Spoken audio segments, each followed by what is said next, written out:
we had the visit with the pandas, and then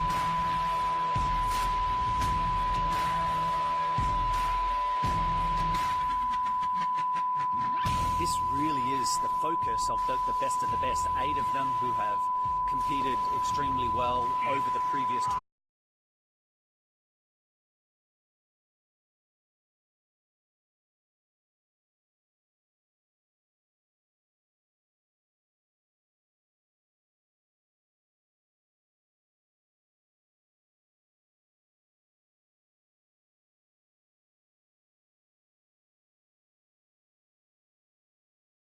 months, and it gives you a chance to really puff out your chest.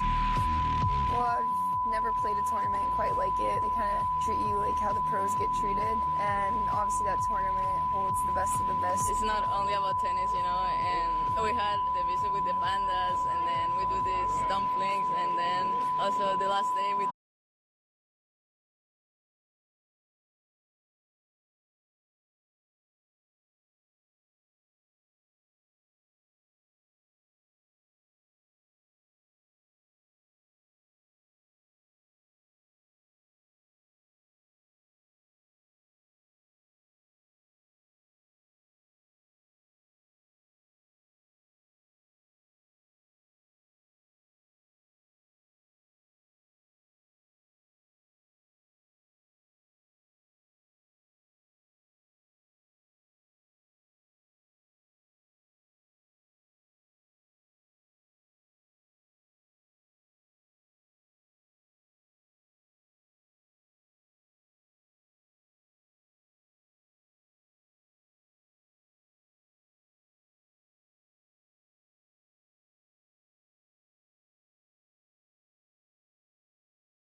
everything. It was really, really fun. They only qualified the 8 best players in the world, so it will be really nice to come back. There will be like a ball, they will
This really is the focus of the best of the best. 8 of them who have competed extremely well over the previous 12 months, and it gives you a chance to really puff out your chest and say that you're the best junior in that particular season.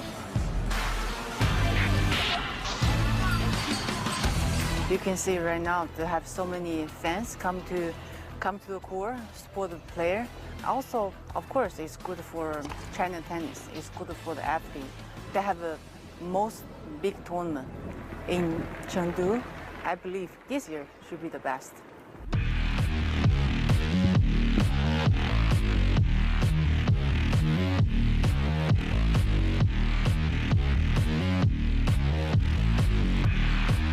Well, I've never played a tournament quite like it. They kind of treat you like how the pros get treated, and obviously that tournament holds the best of the best. It's not only about tennis, and we had the visit with the pandas, and then we do these dumplings, and then also the last day we dance and everything. It was really, really fun. They only qualified the 8 best players in the world, so it will be really nice to come back. There will be like a ball, they will wear us like some beautiful dresses. Yeah. Boys also will be with the suites, and yeah, I hope it will be a great tournament. It's one dream come true, so it's really important for me to compete with the best players in the world, and we will feel the master of London, but in Chengdu of the juniors.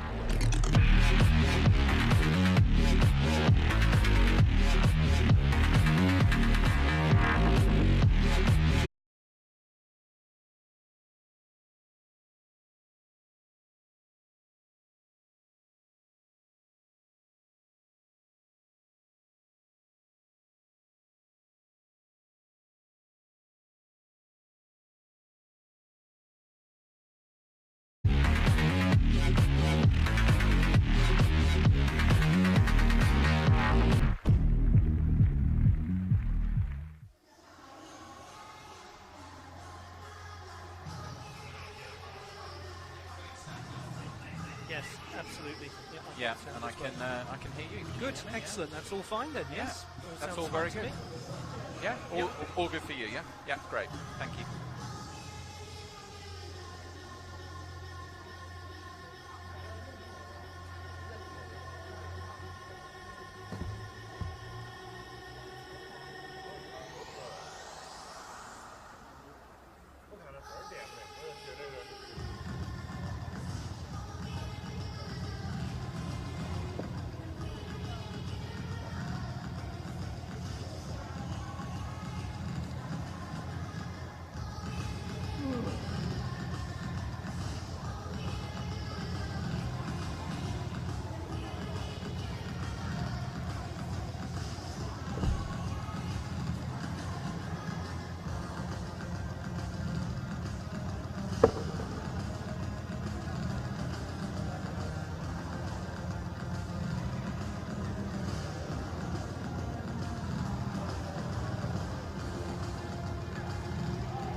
a very warm welcome to you indeed. The Sichuan International Tennis Center in Chengdu, the People's Republic of China. And this is the ITF World Tennis Tour Junior Finals. It's a crucial day of play in the round-robin stage of the competition, with precious places in the championship bracket up for grabs, i.e. the top four who will go through to semi-final action on Saturday, and even more enticingly, the final to take place on Sunday. Well, all of that is in the distance at the moment for these players, because they've got to get through the group stage with no complications. And this is a contest between Diane Parry of France and Zheng Qinwen of the People's Republic of China. The first contest of the day here, and it's a day that looks as though we're actually going to see some outdoor tennis, because the rain has just eased off a fraction. Ollie Hogben here, joined by Guy McCree. And Guy, well, the key thing is it's dry. Yeah, absolutely. Good day to you, Ollie, here. Yeah, it's great to have action back here on the centre court. Of course, day two was a complete washout. We used the indoor facilities here. Good to have it back on the main centre court. 6 balls. We have 7 line umpires, 7 all lines, and 6 wickets. You can have on-court coaching once per set, but you just need to request from me. Okay? If you want to support, just make it clear that I can hold on court. It's over change over or set break. Okay? We have only one toilet break per match, and you must take it only on set break. And we have a Hawkeye on this court. You have 3 chances to ask for that. And just please make it clear for me, okay? Especially if you're stopping the rally, raise your hand or say challenge or something like this. Okay? Do you have any questions? Head or tail? This is head. This is tail. Tail for you. Head for you. Head. Receive. Okay.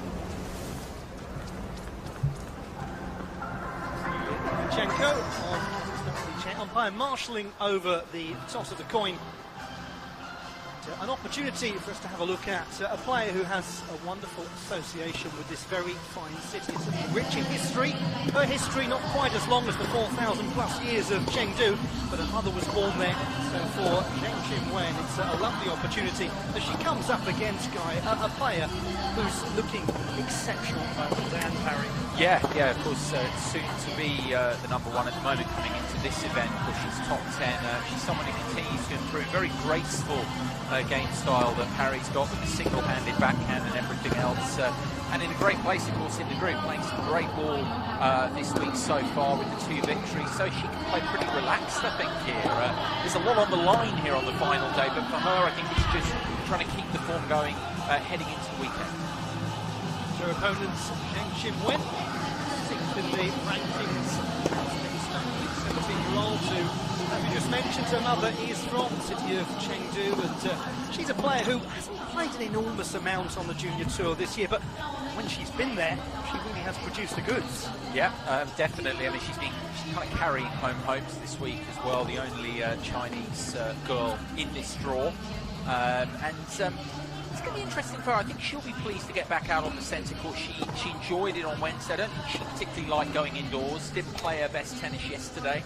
But that's the great thing about this round-robin format. It gives her another chance. She can lose a match, and she's still got every hope of making it to the semi-finals of the weekend.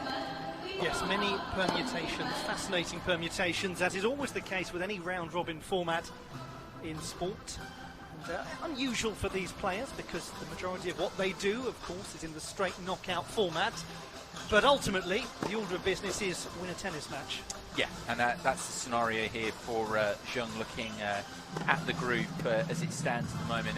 Kind of a face-off, really, with Hurricane Tyra Black, that second spot behind Diane Parry. But as you say, I mean, it's a funny format in a way, because you can get involved in all these numbers, sets won, lost, games won, lost. But actually, tennis players, they work best. They look at it when, I've got to win this match. First of all, win this match, and then see where I am. The job of the coach is to make sure these young players are focused on precisely that, the task at hand. The task for Zheng is to beat a player who's on a run of 8 consecutive singles victories at the moment. She had a superb display in Osaka in the tournament earlier this month, and coming in on the back of winning, well, that obviously bolsters a player's feelings, doesn't it? Makes them feel that bit more confident.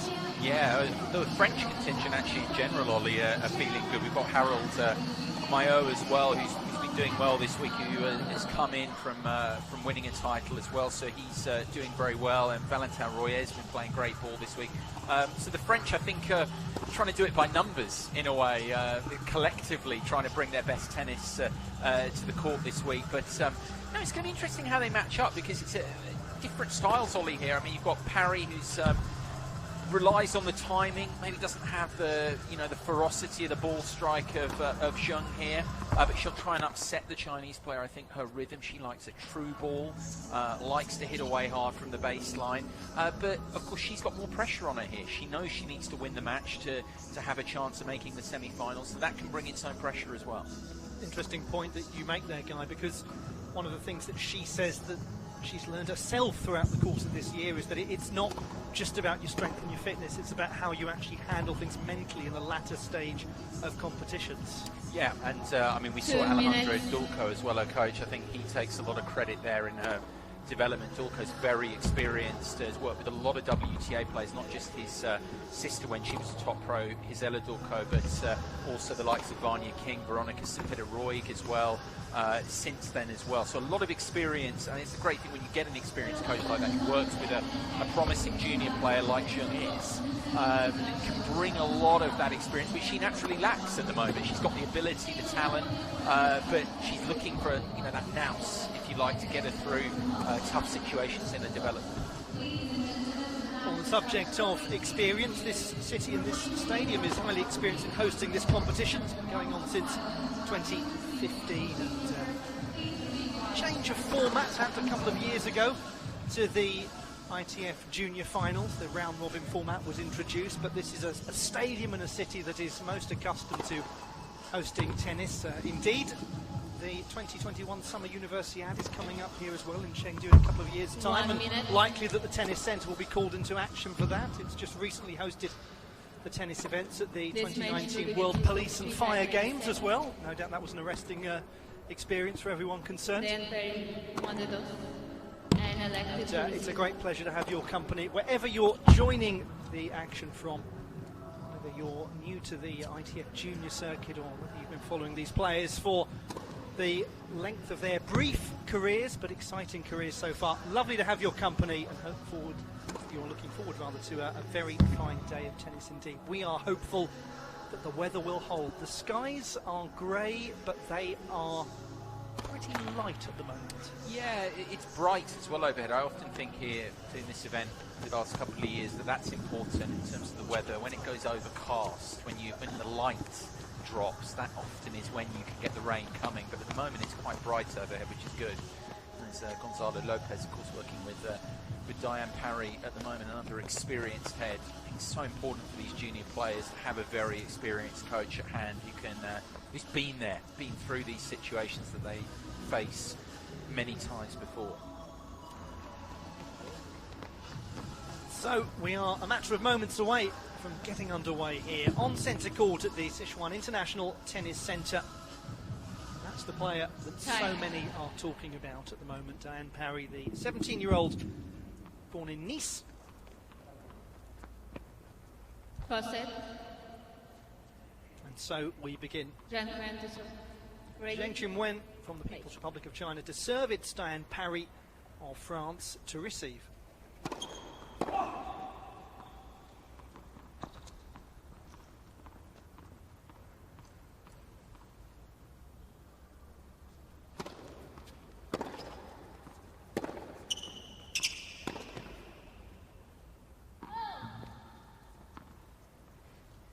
Long.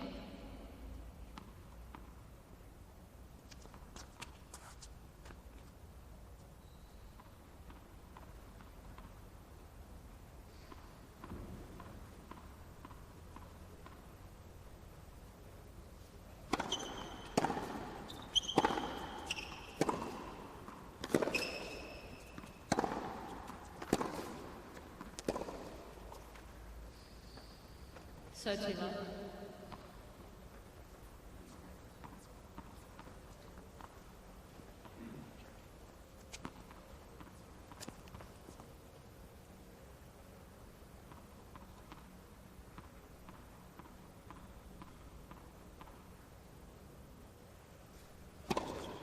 Thumping serve from Zheng. He does pack a punch on the first serve, the Chinese girl here. Where she struggled a little bit indoors. So quite a bit of a match yesterday. It wasn't quite where she wanted it, but that's an excellent start. A very confident beginning indeed from Zheng Jingwen. Takes the opening game without a concession of a point.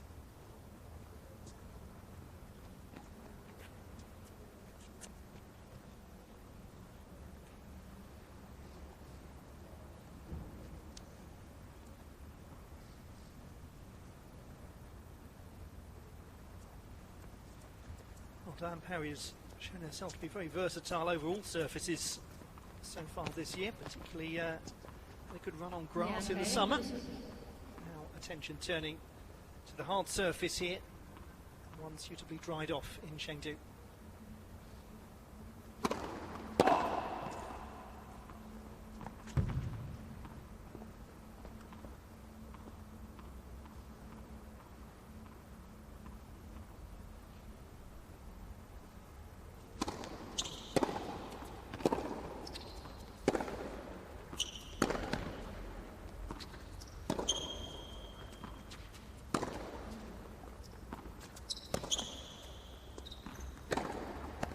Ended up being pushed so far back there, didn't she, Zheng?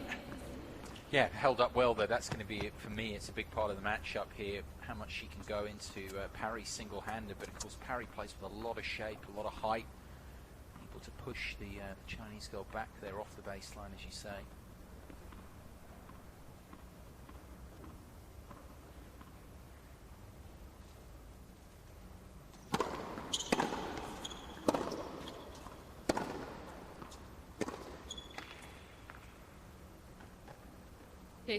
Second time now that Parry's tried to play just a shorter ball, hasn't quite found the range so far. It's going to be interesting as well in the conditions, very, very lively on the first day of play with all the rain that's fallen. These conditions, the balls are quite lively, but maybe a little bit slowed down by what we've got here. Quite as humid at the moment as it was on day one as well. They still are on the livelier side, and you would think as it stays dry over the hours to come, the conditions will naturally quicken up again.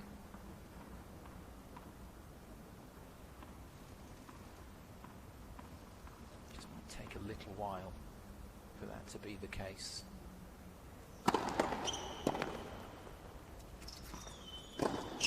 14-15.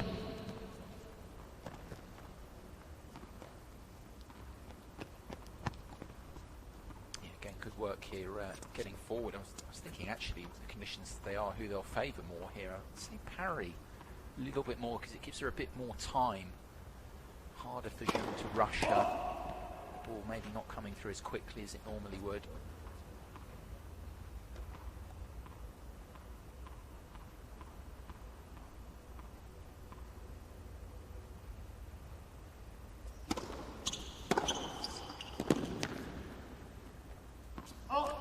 Zheng disagrees with you. No, very, very well timed return on that occasion from.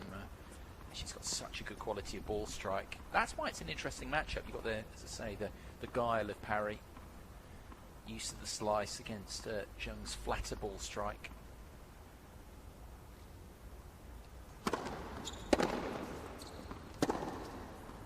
Just pushed her back, didn't she, with that return, Zheng? Right to the shoelaces of Parry. What she's going to look to do consistently, and it's what she did so well on the centre court here against Kawaguchi on day one. Depth of a return, a rally ball was so good.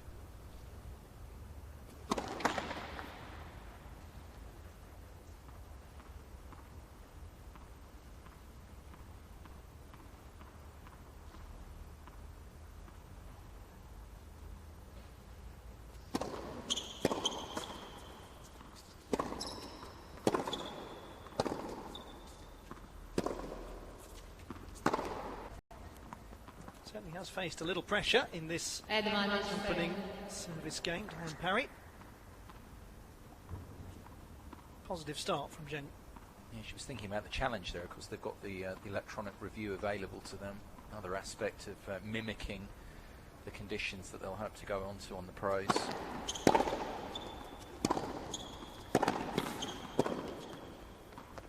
Oh, she did chase it down well, Zheng, but just a little too much movement forced upon her by Diane Parry. So with a little incident, the French player gets through the opening service game, but very different those first two service games. Yeah, she's crafty though, Parry, the way she builds the points. Won't be particularly alarmed, I think, by having to work harder to hold that. Likes to construct the points. The French girl enjoys that challenge, I think. Zheng likes to keep them shorter in general. Again, just so much pace on that serve, but she does get a lovely direction to it too. It's not just hit and hope.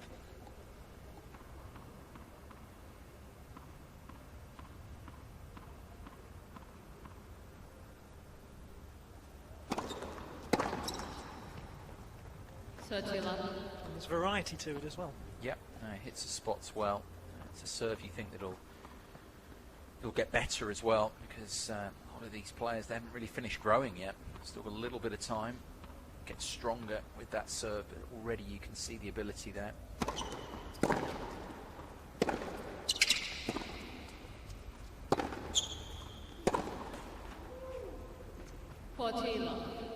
It was just not coming through as quickly. The indoor courts, it was playing quite fast yesterday, as indoors it tends to do.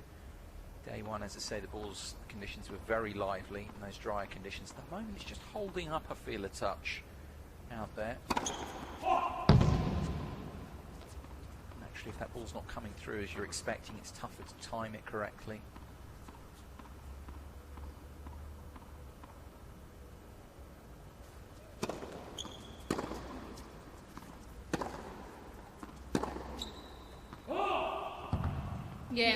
Well, very good start from Zheng. Qinwen hasn't yet lost a point on serve. Two love holds, looking very comfortable indeed. So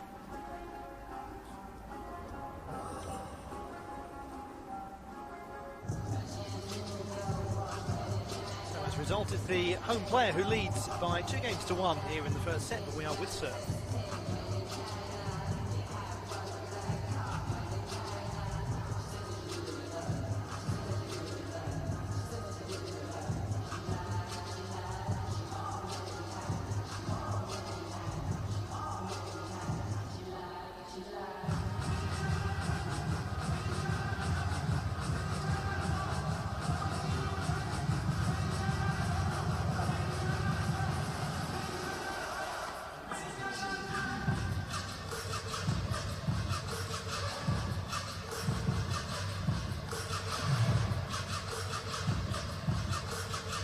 Time.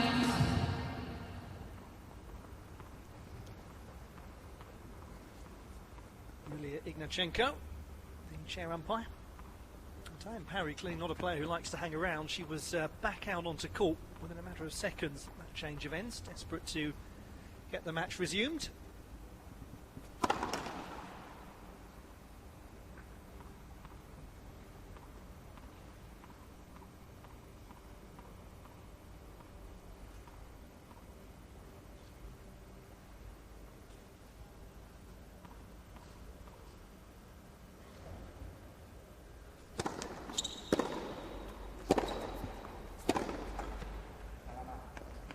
Love.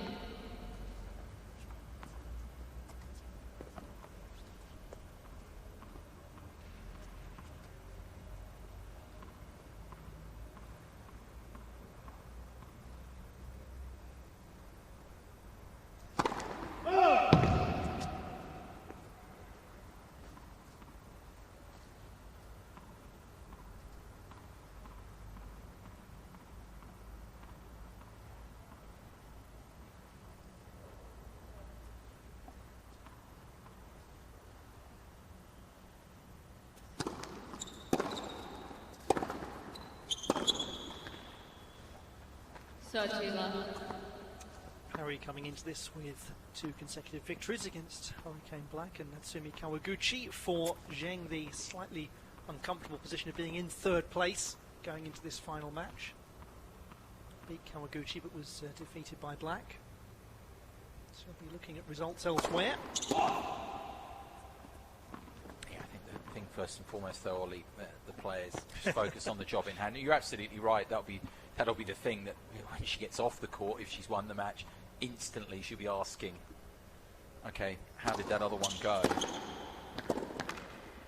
But you just can't focus on that. You have to focus on the job in hand, and she seems to be following that mindset. I'm sure that's what Alejandro Dulco would have been saying beforehand. Because if you start thinking, okay, what's going on court 1, it's going to affect your focus on the job here on centre. The fact is, if she doesn't win this match, she's got no chance of qualifying. So take care of the job in hand first, and think about the permutations afterwards. I think is the best approach.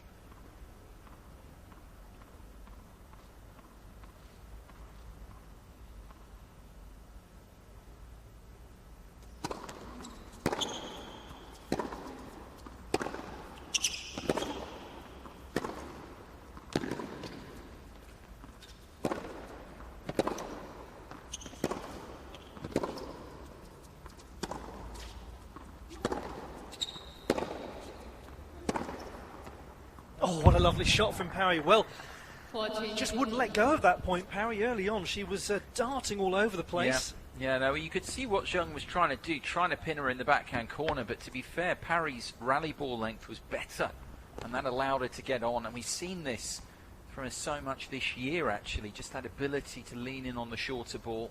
Very good from mid-court at killing the point.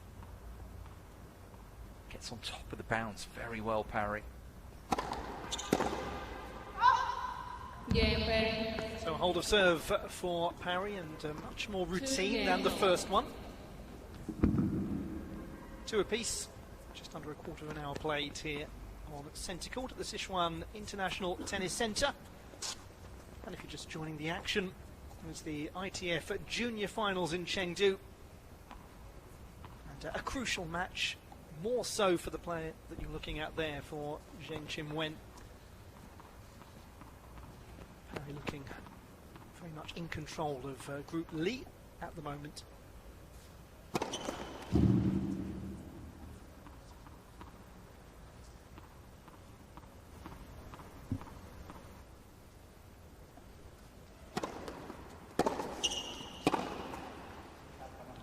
Love 15.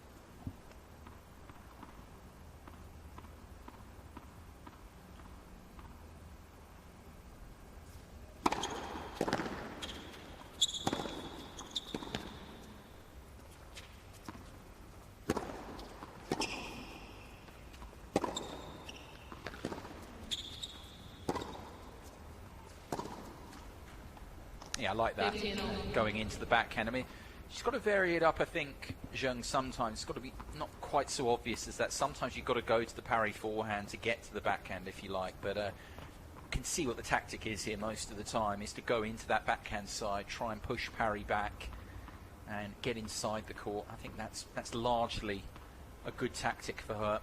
Just a question of whether she can execute it consistently. She's going to get time on the ball. That's the thing. I mean, parry gives you that, floating a lot of slices into play, but the slice is quite an awkward ball to attack off. So Zheng's got to be patient here.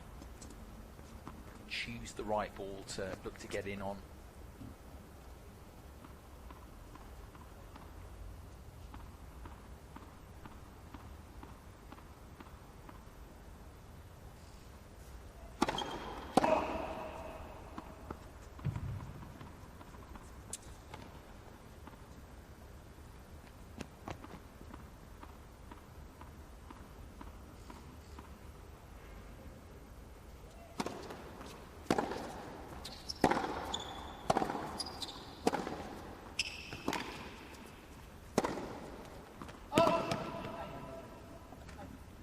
30 all. It's that patience as well, because Parry does make you play an awful lot of balls. Pretty consistent with that slice. She's good from wide as well with the forehand when stretched. So patience is going to be key here for Zheng to take these points.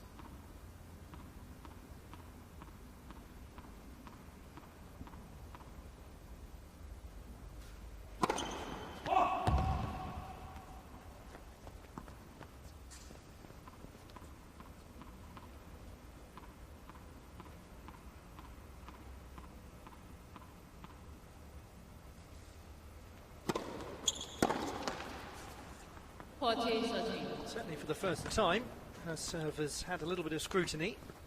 First couple of points in this game that she's conceded on serve so far.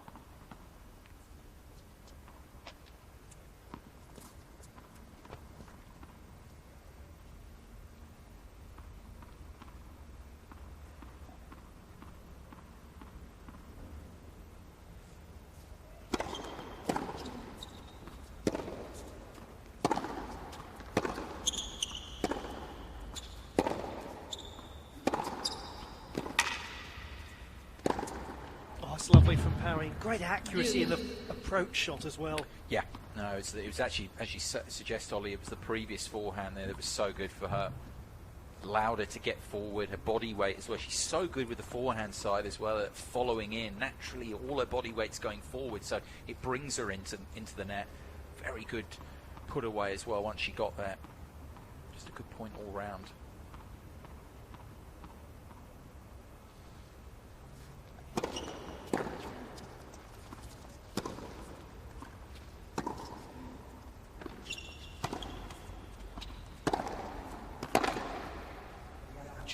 Gives Zheng some horrible balls to deal with. Advantage better. You can see she suggests Zheng not as happy when she's well, very few players happy when they're taking the ball above shoulder height.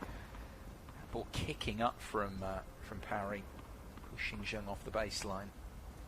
The reward is a break point opportunity now for the French player.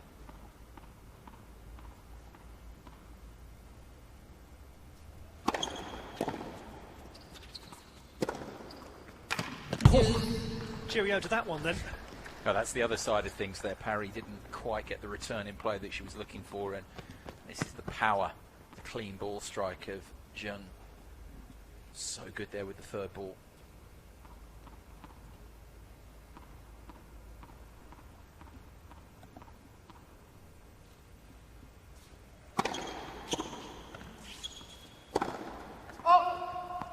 Quite as accurate on that occasion.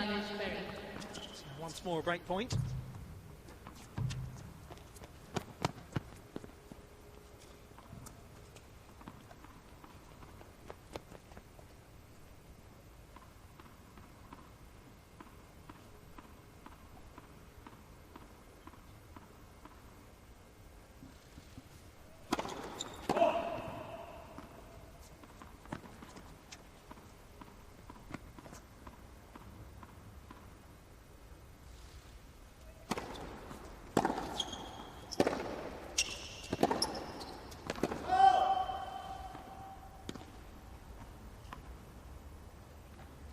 So for the second time, I think she wants to challenge here. Okay. Yes. Miss Perry changes the call. Indeed so. On the right baseline, the ball is below. That's where Parry needs to learn a little bit going forward. She put the finger up, suggesting, but actually, what we see on the pros is you've got to say challenge clearly from her. But Replay the point. Her judgment was good though. Yep. So we'll go once more. Return to break point. Advantage Perry.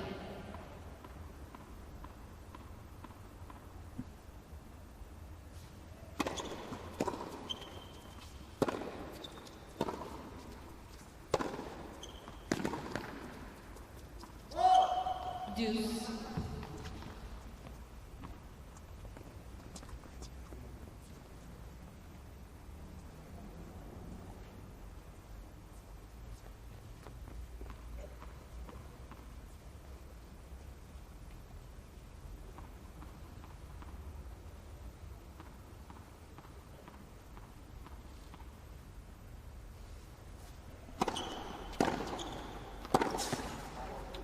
lot of pace on the return, and she's knocking at the door here, Parry. Third break point opportunity.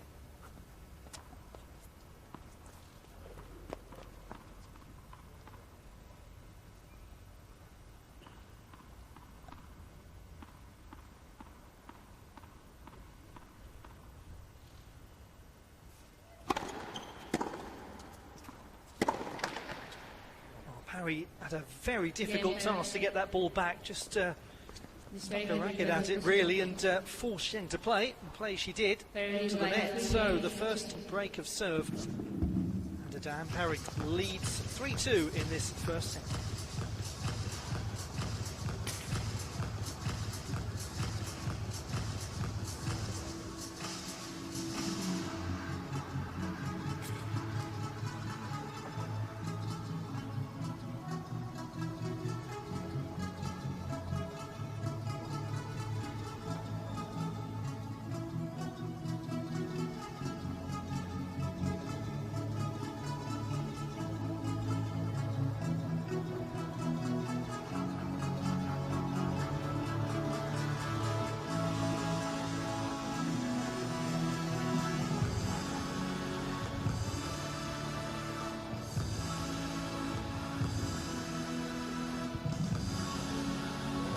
Time.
Really took that exquisitely out of the air.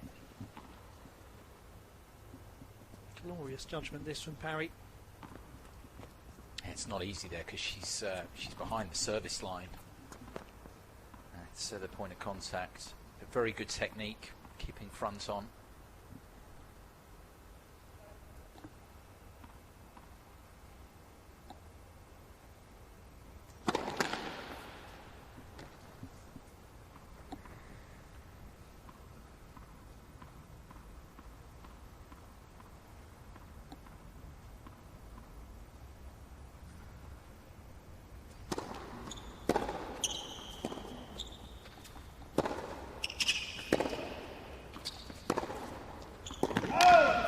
There is real variety, isn't there, to what Parry can do?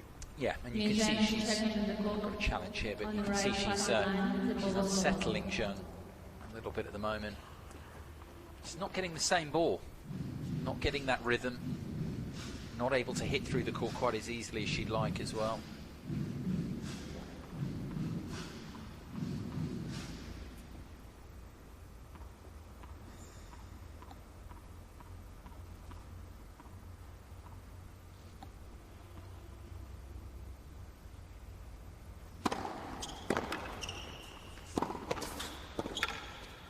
Footed her nicely.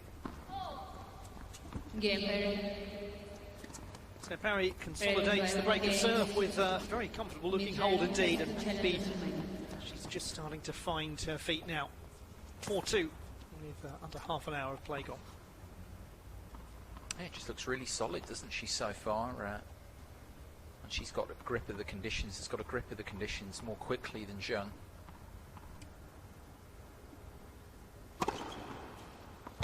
Miss Perry checking the ball on the right facet line. The ball was Certainly bowling. looked pretty sure about this, Diane Parry. More emphatic, clear challenge than last time. But not on that occasion. 15 love.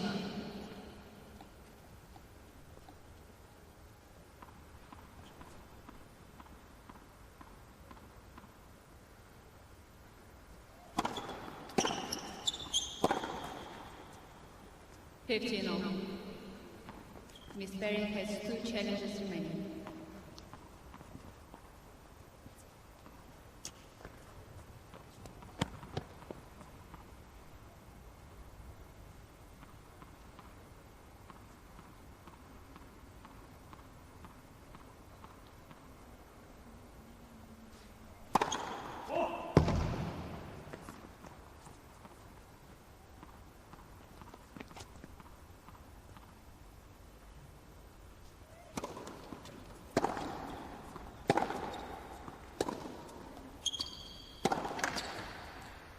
Just took that touch too emphatically, Zheng. And that perhaps, Guy, is about what you were talking about earlier. There's a touch of patience needed. Yeah, it's tricky. That's the thing, because she's naturally a very aggressive player, likes to get after the ball. But I think for a couple of reasons we talked about, it's difficult for her here. She's having to temper a natural game. I mean, that's a good point there. She's built nicely, but it's being able to do that consistently. Just, as I say, temper those natural, really aggressive attacking instincts for Zheng, which is the challenge here.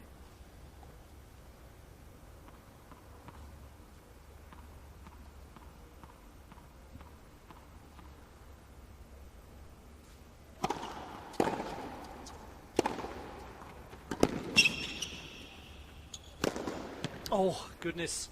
30-40. Well, a very important point as well.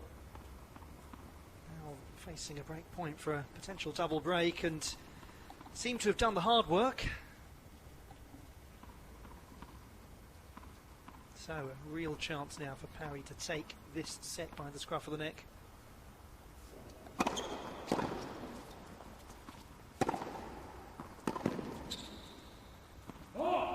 Good point that from Zheng. Deuce. Lovely length on the forehand.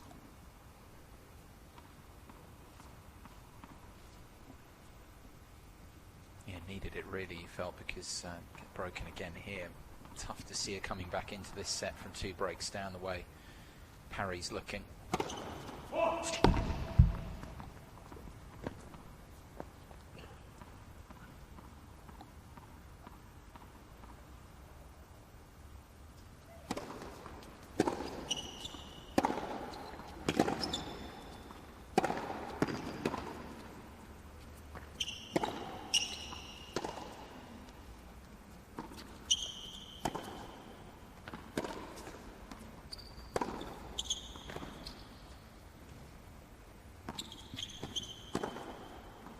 Oh, that's a nice recovery from Zheng. Very nice indeed, because she looked absolutely out of that one. Yep, did very well here. It's difficult when you're skipping around there to keep your sense of awareness, court awareness there, but that's something she did very well on that occasion.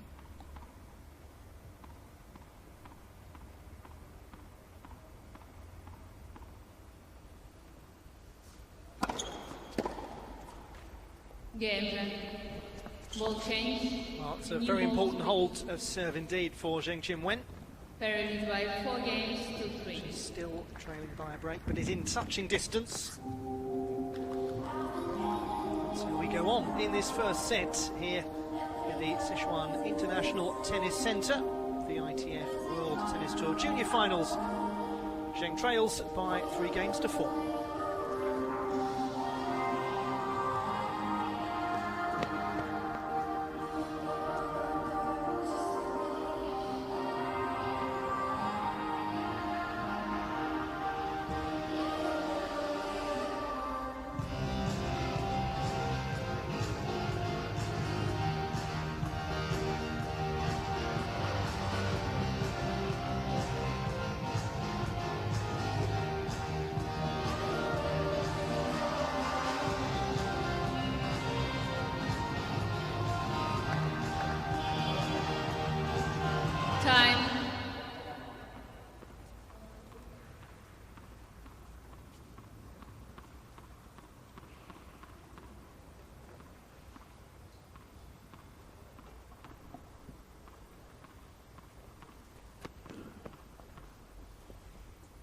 New balls.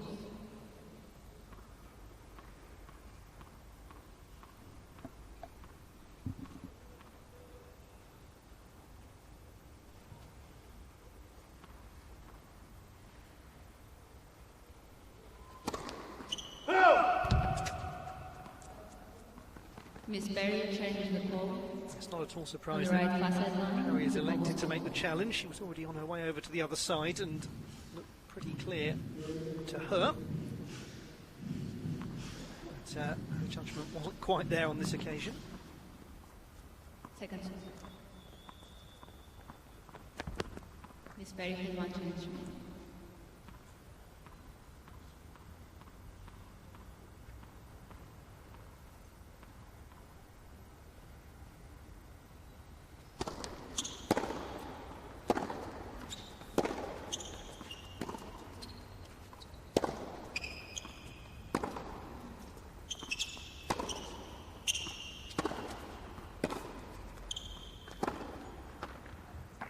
Got it, just found the line.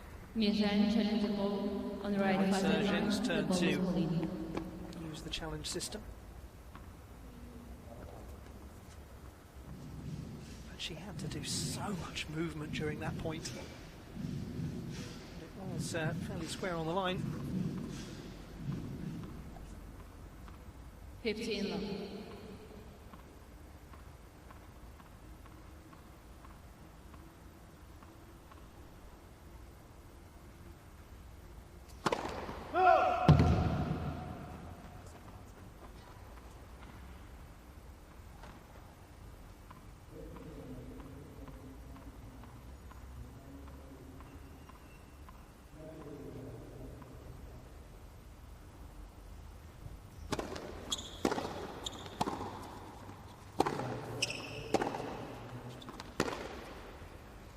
Very difficult length for Zheng to deal with on that backhand. Came right towards her, didn't it? Miss With Zhang the has one challenge to make. Yeah, you can just see the lack of comfort really in the setup, not getting the ball that she likes. Made that point a few times in this set already, but it's massive for Zheng. Doesn't get that ball coming through as she likes. It's effective. That's a very good wide serve as well. 40 love. That's a keep. You can see with Parry, the thing I like about Parry is thinks through every point. You know, she's not just going to preconceived patterns here. It's thrown in the wide serve there. We've seen her go up the middle to the deuce quite a lot, so she's mixing up her spots.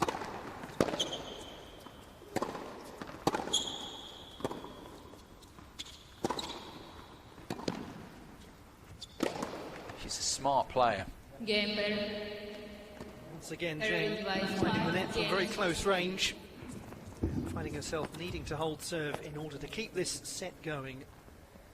French player is just one game away from the halfway mark of this match.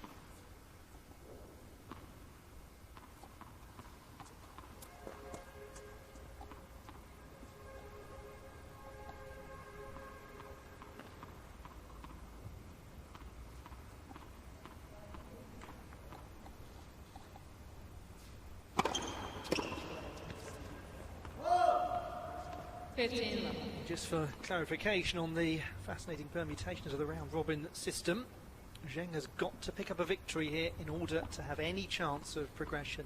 A victory does not make it automatic, but certainly if she doesn't win, it is automatic.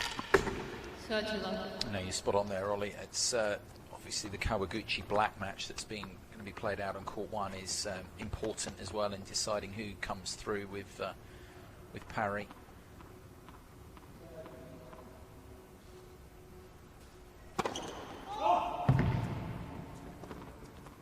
But again, it's just focusing on the job in hand here for Zheng. This set's not done yet. Get the hold here, put the pressure on Parry to try and serve out. You know what sort of issues that can provide for a player. 13-15. Trying to serve out a set or a match is a different mental challenge to serving in the rest of the set. I've seen that so many times. The challenge first of all for Zheng is to get a hold on the board here.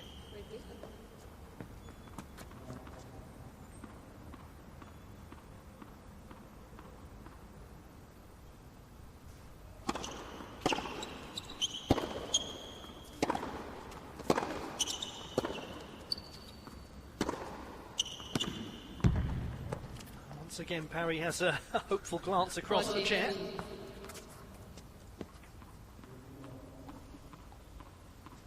No joy.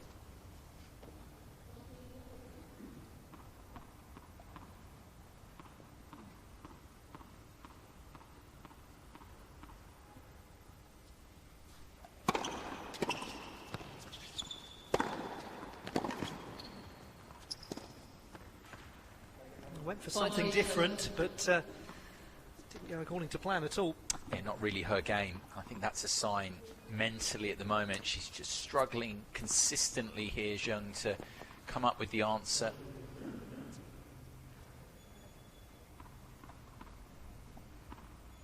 It's almost like she wanted to check out of that point a bit soon. Didn't fancy the longer baseline rally. Game 10. Has managed to get the holder serve though. Everybody's So the pressure is now on to Parry to hold. So that's her job done, at least for the time being, the 17-year-old. But it is Diane Parry who will serve for the first set in just a matter of moments.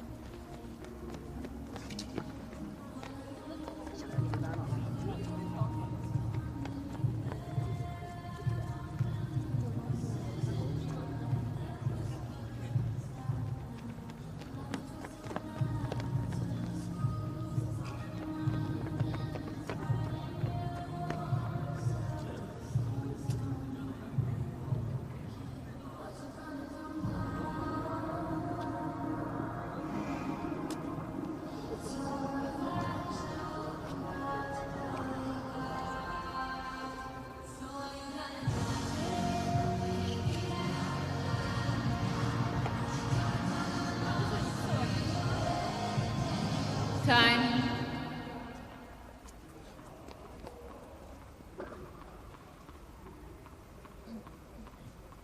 So now the moment of truth for Diane Parry, and she serves for this first set.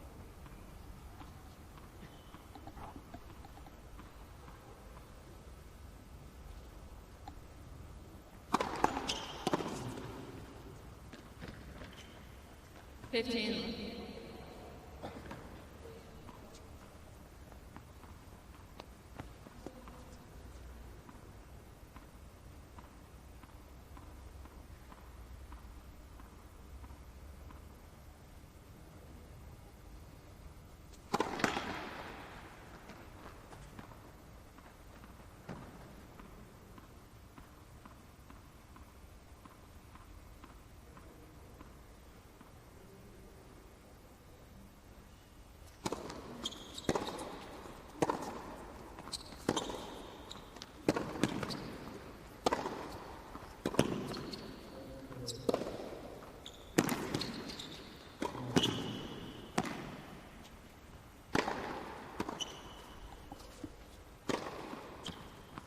Got there in the end, Zheng, but not for the first time. I mean, Parry just would not go away. No, well, and that's the problem. She's sowing seeds of doubt here. She hasn't won the point, but how many smashes Zheng's had to play there, that's going to prey on her mind. Did well to keep adjusting her footwork, little adjustment steps with a key there for the Chinese girl. Perhaps key was also she managed to make the overhead count this time, having hit the net on a couple of occasions. Yeah, as you say, that was important for her to win that point in that manner. Don't want to have to win too many more points like that, though.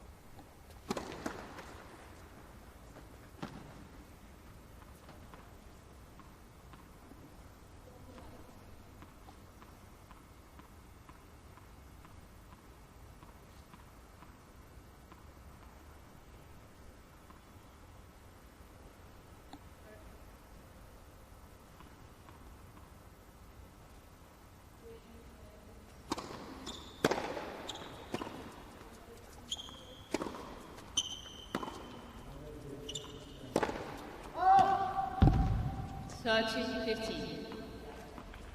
I like the idea there, looking to change up, just lacking the execution, Zheng. That's her game. Again, it's the ability of Parry to tease the opponent there, just floating it up, offering the bait.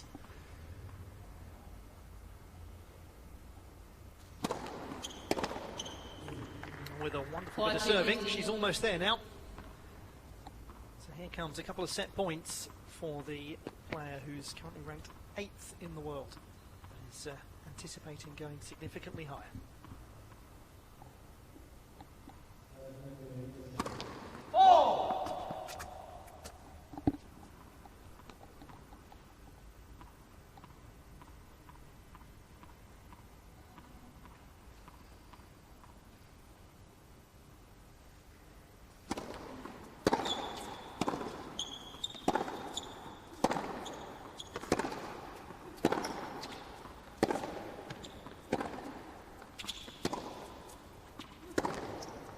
Oh, she's played that beautifully. What a stylish way to secure the first set. Diane Parry taking it by 6 games to 4. And all is going very smoothly indeed at the moment for this significantly in-form player as she looks for her 9th consecutive victory. First set then to Diane Parry, 6 games to 4.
Time.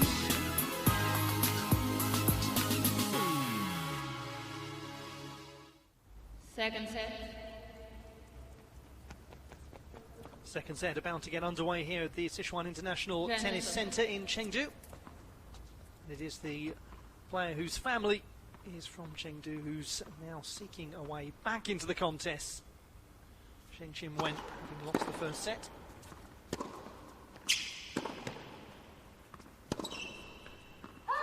From her perspective, it's an absolute must-win encounter. She currently sits 3rd in the group. But the competition is not over for those who finish 3rd and 4th. They have placement matches to determine 5th through to 8th.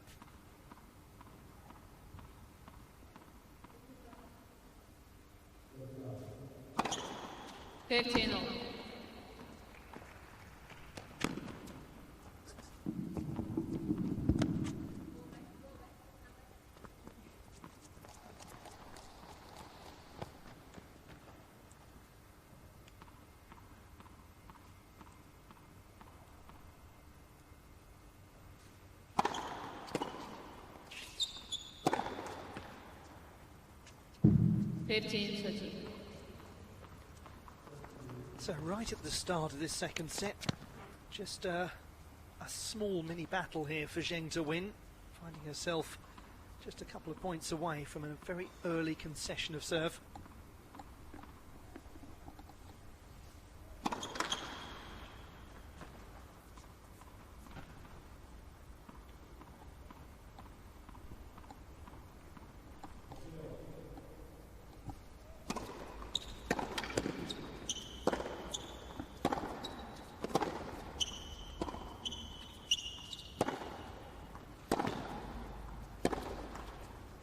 Got a good reach, Parry. Yeah, and again there, that point is a case in point there. You look 3-4 shots in that rally from Parry and no, none of them the same.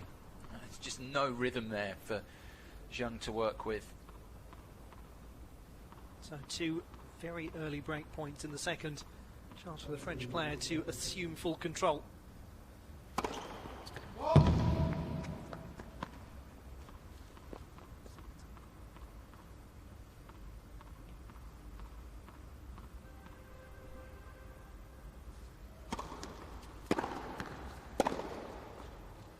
wonderfully played by Zheng. Well, there is the danger. We know it's there.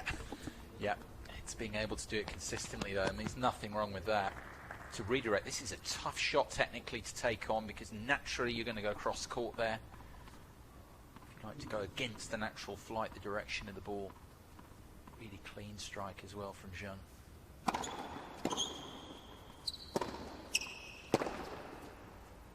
That's made Parry think a touch there by encroaching. Yeah. She's timed the ball so well. That's unusual to see that coming off. I think slightly off the frame, off the sweet spot. This is so important, isn't it, for Zheng here? 2 break points down, somehow get through this game. Massive boost she can get from that.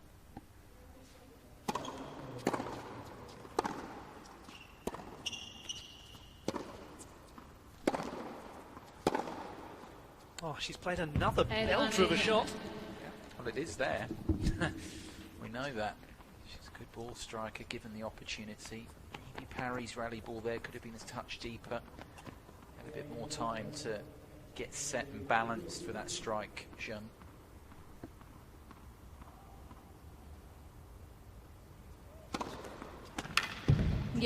Curved away beautifully. That's very important for Zheng Qinwen, considering that she was down 2 break points. Has managed to get the hold of serve. As a result, can just breathe a sigh of relief as this second set is underway on her terms. Yeah, that could be massive, I think, for her there, because, as you say, she was just in danger of going an early break down. But the way that she came from double break point down, I think, is going to give the confidence. Not just getting the hold, it's the manner of it, the fact she was able to impose her game, her terms of engagement, if you like, on the proceedings. Because that's something that we haven't really seen enough of from her perspective so far. It's all been about Parry. Her slice and dice, changes of pace, been the dominant factor so far in the way the match has developed. Well, Zheng did find a way back in. There's nothing like a bit of Parry riposte.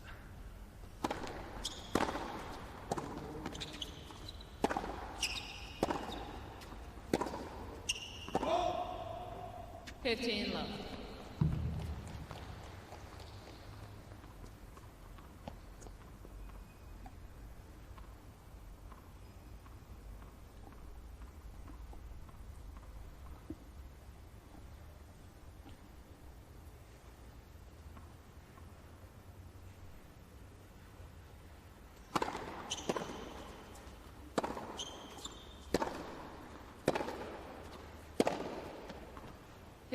Got the length exactly bang on. Well, encouraging signs here from Zheng.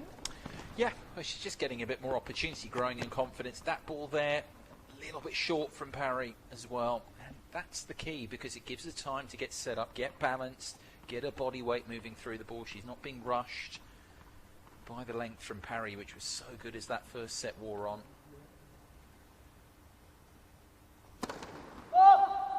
It's not going to take a lot for this match to turn around.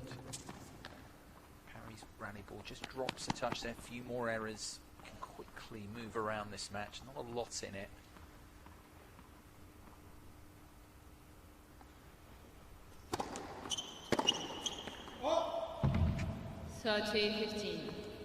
Certainly recently, I mean, nobody that Parry's played has actually been able to take a set away from her. She barely lost a game in the first 3 matches in Osaka. Yeah. So if Zheng can just start to open up a little bit of scoreboard pressure in this second, you just never know.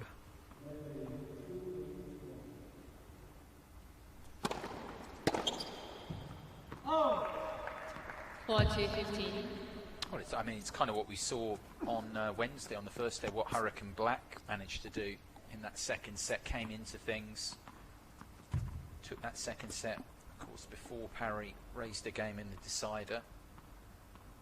But yeah, if you like, the blueprint is there for coming back into the match for Zheng. Just a couple of moments where the accuracy of Parry's shot making and shot selection hasn't been quite what it was in the first set, but she set a very high standard in the first set. Yeah, for sure. Just the footwork there wasn't quite as good that time. Left reaching for that ball. Maybe kept a little bit low as well in the mid-court.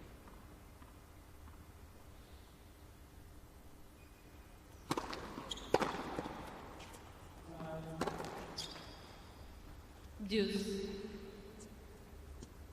So now a very big couple of points coming up for the Chinese player.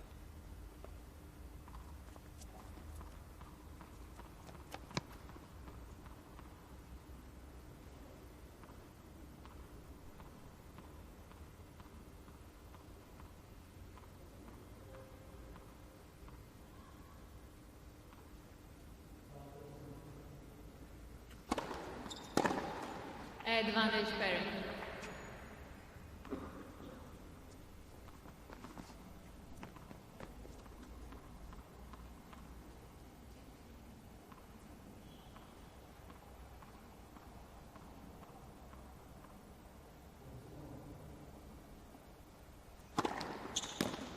Game pairing. A couple of very useful serves from Parry to see out that game. One game on. One apiece in the second set, but the signs are there that Zheng Qinwen is not planning to go away anytime soon. Yeah, no, encouraging for her these first couple of games in their own way. Parry did well there to overcome the errors and close out the hold all the same. Covered her poise well. Chinese player has reached 2 Junior Grand Slam semi-finals this year.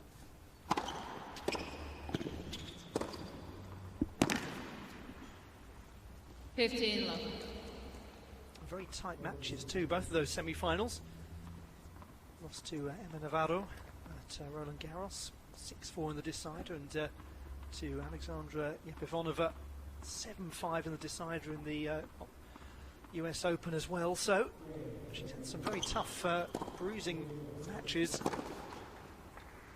15-0. She's learnt a lot from the whole experience though, about the kind of mental toughness necessary. Yeah, for sure, and she's like a lot of these players playing the ITF World Tennis Tour women's circuit events as well. Played a few of those, play more of those as well. You would think next year now, having turned 17, as well as playing, I would expect, everyone's different, but expect to play the Junior Grand Slams as well next year.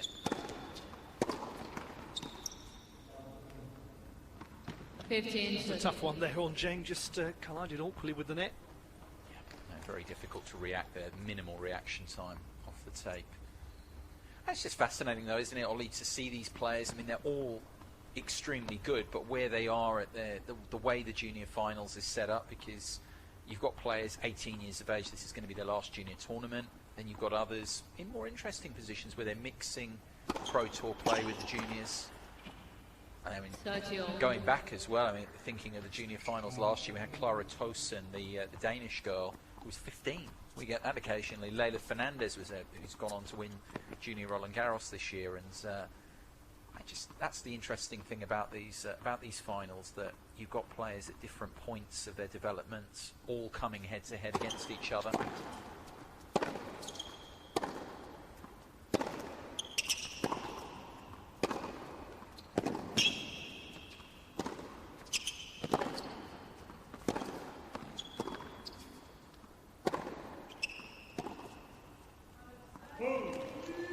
Once again played herself back into that rally, just didn't have the same ending as it often has so far in the match.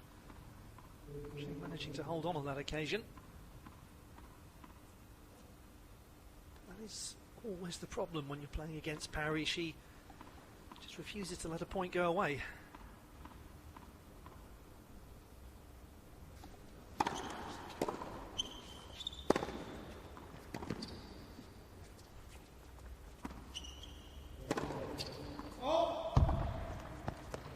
Deuce.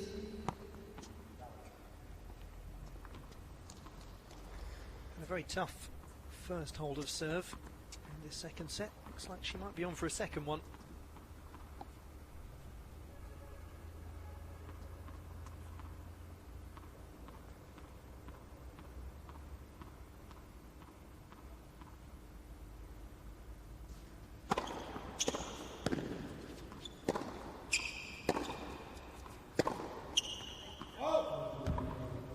Advantage pairing. So once again a break point, the third in just these first few games.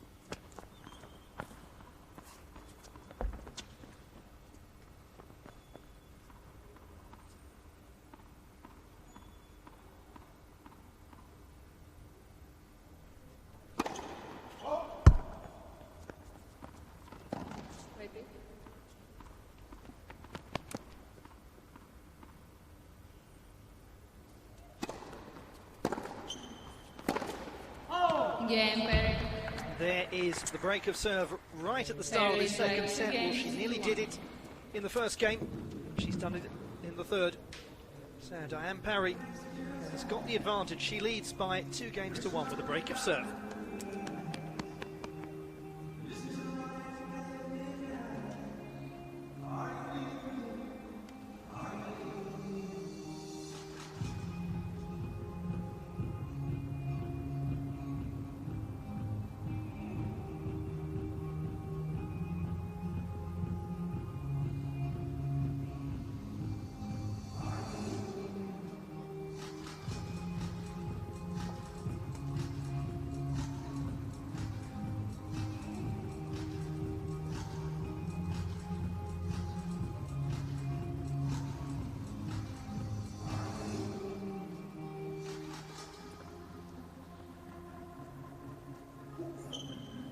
Time.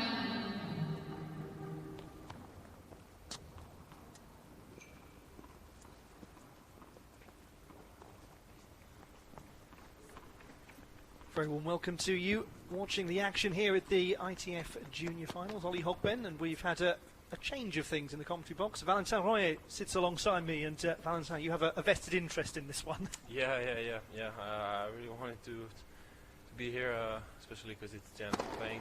Obviously, we are quite good friends, and yeah, she's world #1, so it's always interesting to see how it's going. So yeah, she's got the break. That's really good. I saw the game for the break, and it was pretty solid. But overall, in the match, she's pretty solid. So she's looking good. She's looking good too. Player with just such extraordinary variety to her shot making. Yeah. She has a really nice game. I really enjoy watching her playing, because like one-handed backhand for a girl is not very. It's quite rare.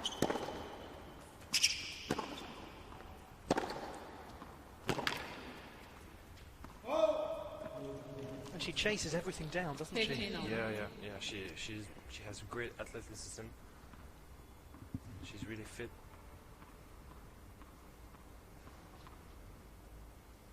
But she can still hit really hard shots.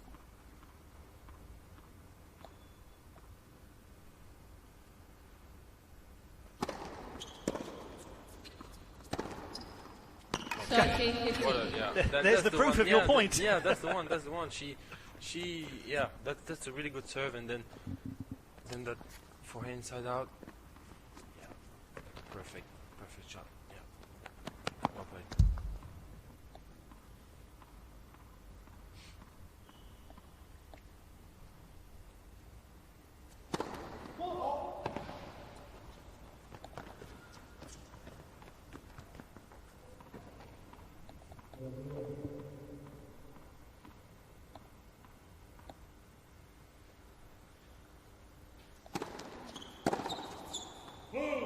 Well and truly in control at the moment, Diane Parry.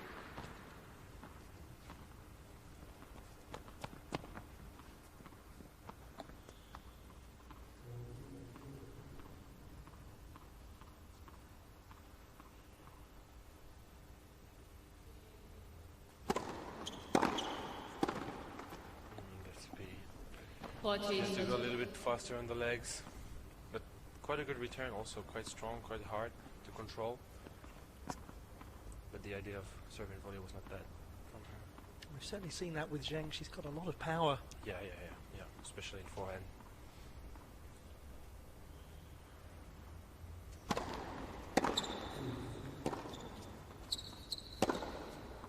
Oh, wonderfully played. Really nice forehand. But the slice this was not bad played, but that forehand was really nice, inside in, just going through the ball. Deuce, important moment to keep the serve.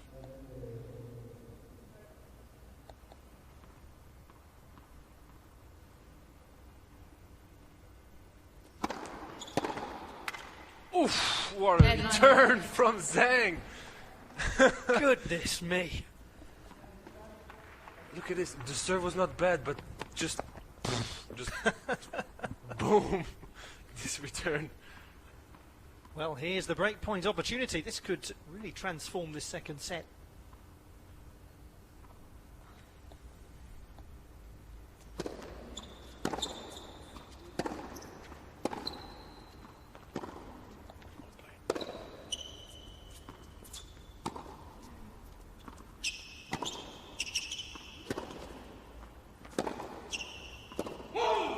She's just about got there. Not surprised that Cheng's making the challenge, though. That was a close one. That was a really close one. But the change of pace from Diane was really well played, because it's not quite regular in women's tennis to see that, and that's why I enjoy so much watching her play. Well, we're just giving you extra suspense by freezing that challenge. If that last point wasn't tense enough. It was on the line. It was bang on the line. Replay the point. A chance. Opportunity for Zhang to have the break back.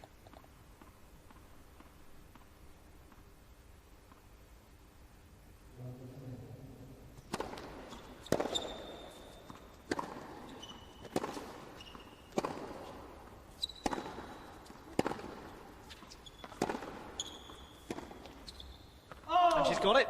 There is the break of serve. So suddenly it's game on in this second set. And real credit to Zheng Qiuwen, because she's refused to let her head drop. Played that game well. Yeah.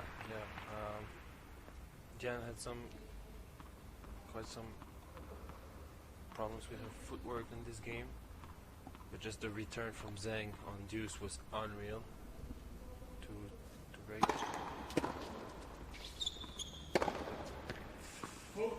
Just about controlling the power, isn't it?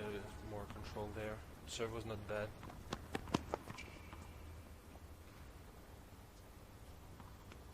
She's a tall player. Zhang is a tall player. She can serve. She can serve really well. After it depends on the moment of the match, but usually her serve is quite accurate. Oh. 15.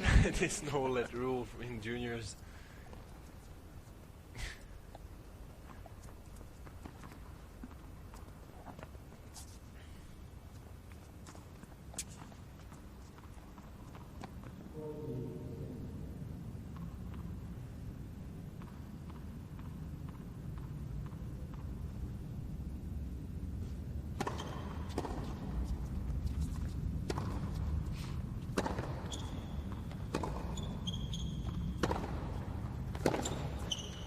Just got some lovely pace on that. 15, 30. Good forehand, good. She came through the forehand.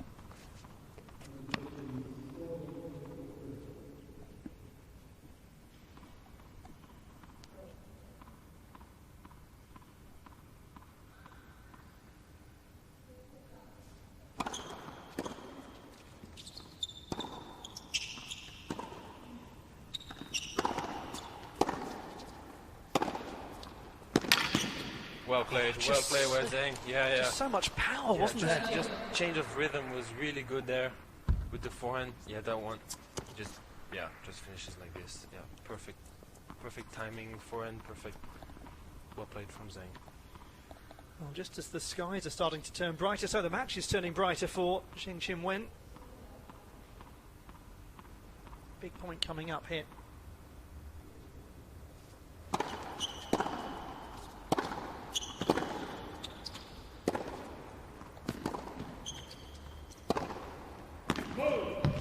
That was a nice point, quite at the beginning of the point, like really hard shots, really solid shots, but then that slice, she controls it really well, Diane. That's her really good strengths from her. She can change the pace, change the rhythm, and that's not the case for all the women's players.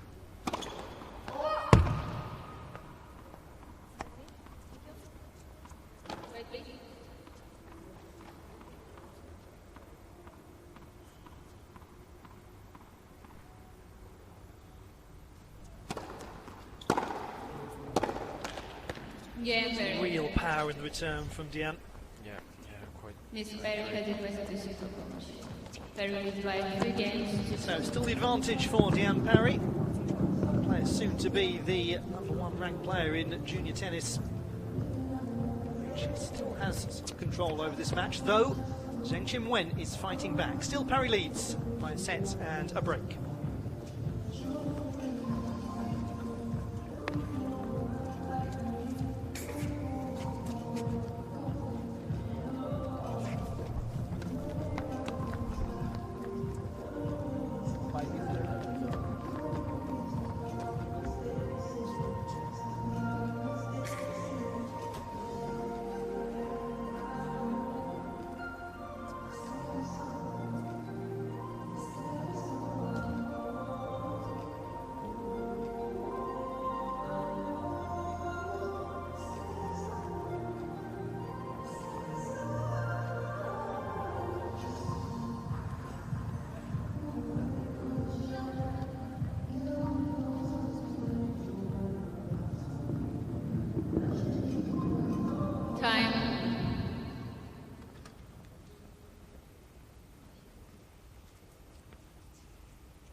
Holly Hogman here, joined by Valentin Royer. And Valentin, unexpected for you, no match today. Your opponent's having to withdraw, unfortunately.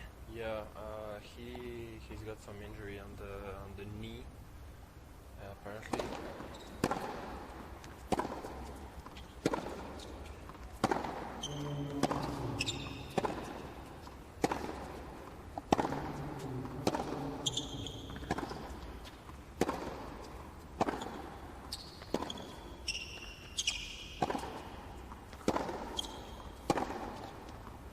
Good forehand, good point from Diane, really good point, really solid on the ground strokes. Well played, that's really well played. Because Zheng tried to change the rhythm, change the pace with the slice, but she kept the rhythm, she kept the balance with the forehand.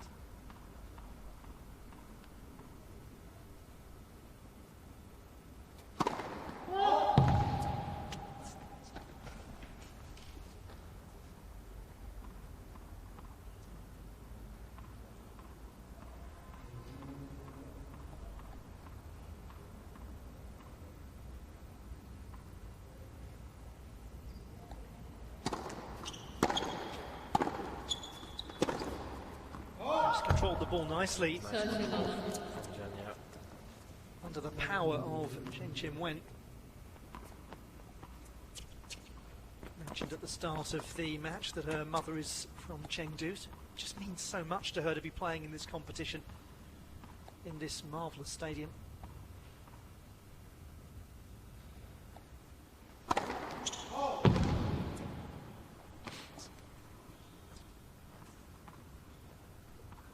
These are really good conditions for a junior tournament. It's similar as a Grand Slam.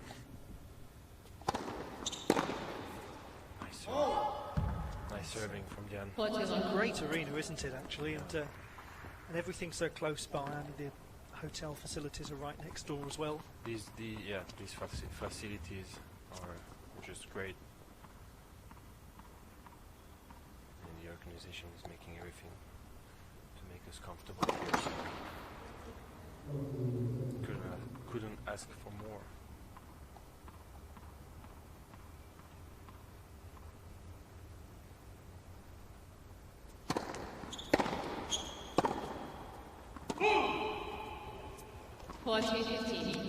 Lack of footwork a little bit, but the return was quite strong just in the middle.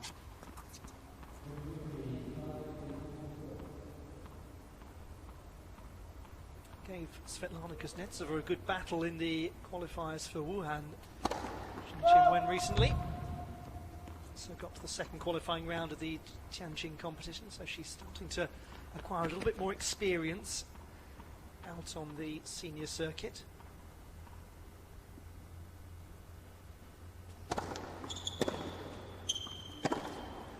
Oh, well, no way she was getting anywhere near that. Diane Parry has got the hold of serve and 4-2 up. Very close now to safe passage to the final four of the competition, something that the gentleman next to me knows all about, Valentin Royer, because you are also turning your attention to semi-final Saturday. Yeah, I'm very excited. I'll maybe play my compatriot Harold Mayo, so will be interesting match. I'm looking forward for the semi-final.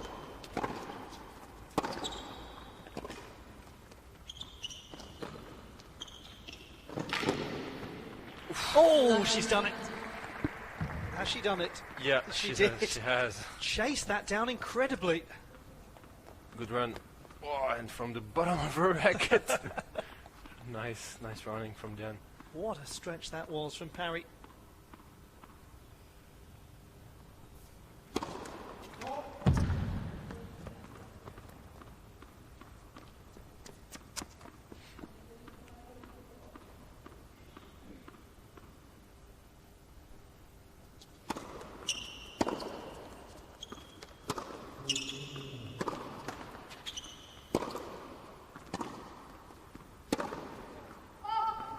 Easy with the new balls to control the ball. That was a little bit back, the forehand.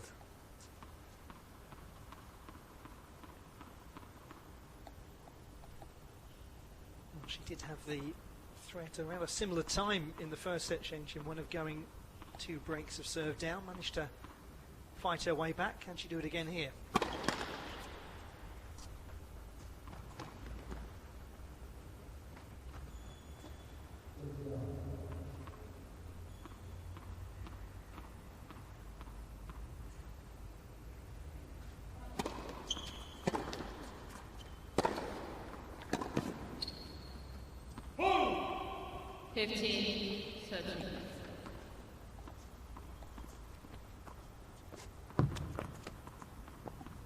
Victories over Hurricane Black and Natsumi Kawaguchi so far for Diane Parry.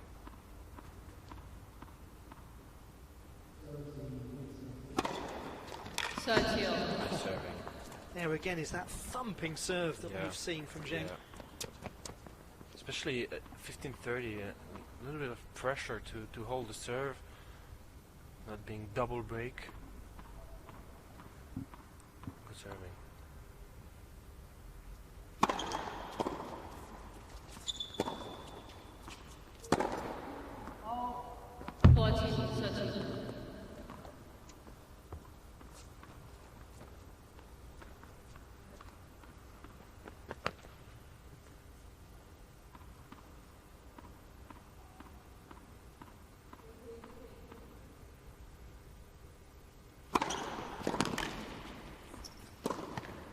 Nice, well played to hold the serve by Zhang.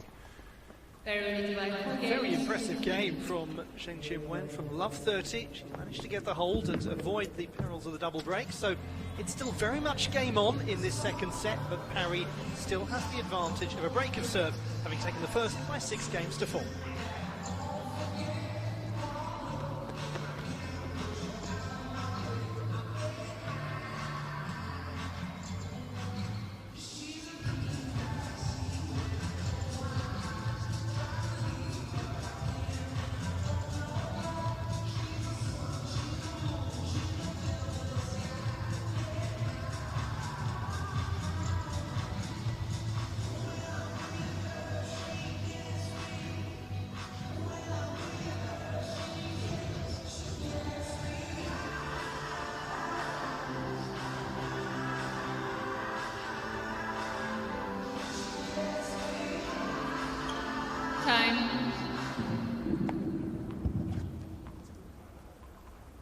Get the sense that everybody is pretty relieved to be back outdoors. Now the rain looks to have calmed down for the time being. So a lot of adjustment for the players yesterday. Yeah, it was quite complicated, especially moving us from outdoor to indoor, but then another indoor courts, because the first indoor were there was some water coming on the court, so it was quite complicated to manage with it.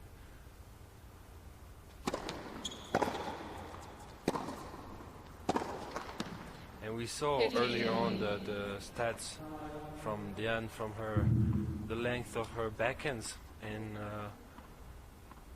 I'm quite surprised that most of her backhands are 63% very long, because she has a one-handed backhand. That's really not easy.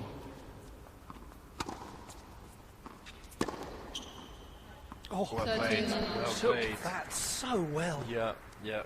Especially because the ball was really high, just to take it over the shoulder.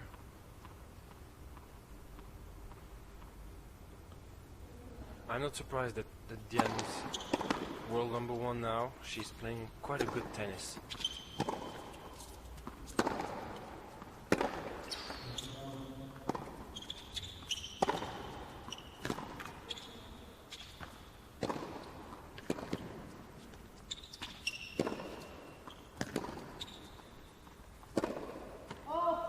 There was just a sense of a gap there for Zheng Qinwen, but quite able to find it. Yeah.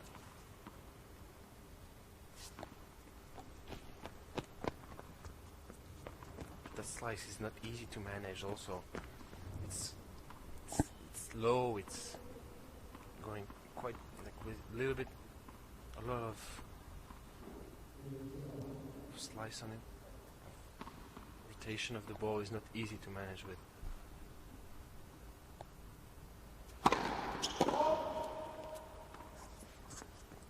I suppose the point there is it's having time is not always a wonderful thing. It depends how the ball comes to you. Yeah.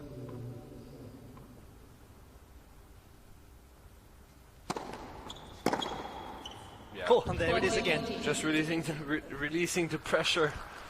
Like 40 love, you don't have anything to lose, and just let go to the return the forehand, releasing the pressure.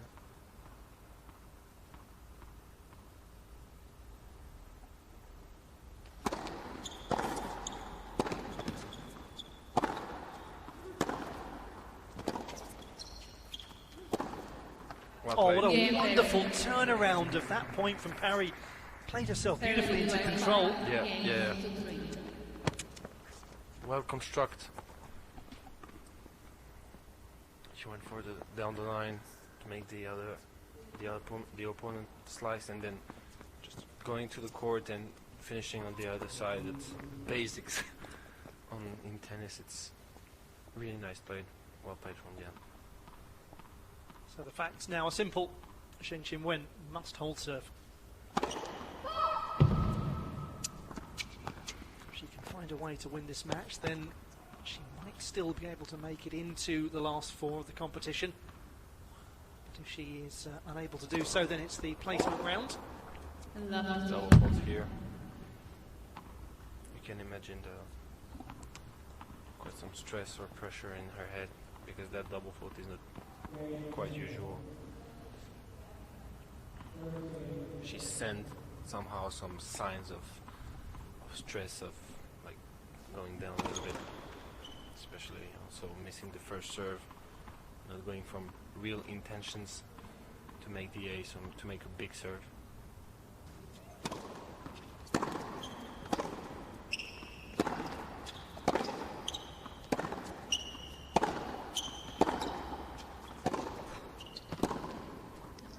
Miss Perry shooting the ball. She stopped there, didn't she, Parry? Baseline, the ball was rolling. It was pretty close, but the point again was hitting really hard, good hitting by both players. Let's see. How's the judgment? Yeah. Is it in? Close. Just a little shake of the head from Diane Parry. Got the first challenge right at the start of the match. Hasn't had as much joy since then.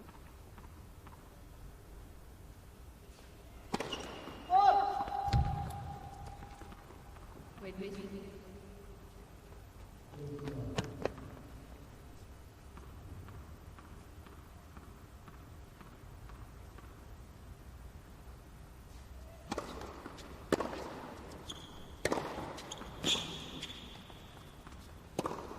Good defense, because that was not easy at all. Zheng hitting hard. presumably against a player like Zheng, if you've got that defence, that can really make the difference, can't it? Clearly. Just a couple of points away now.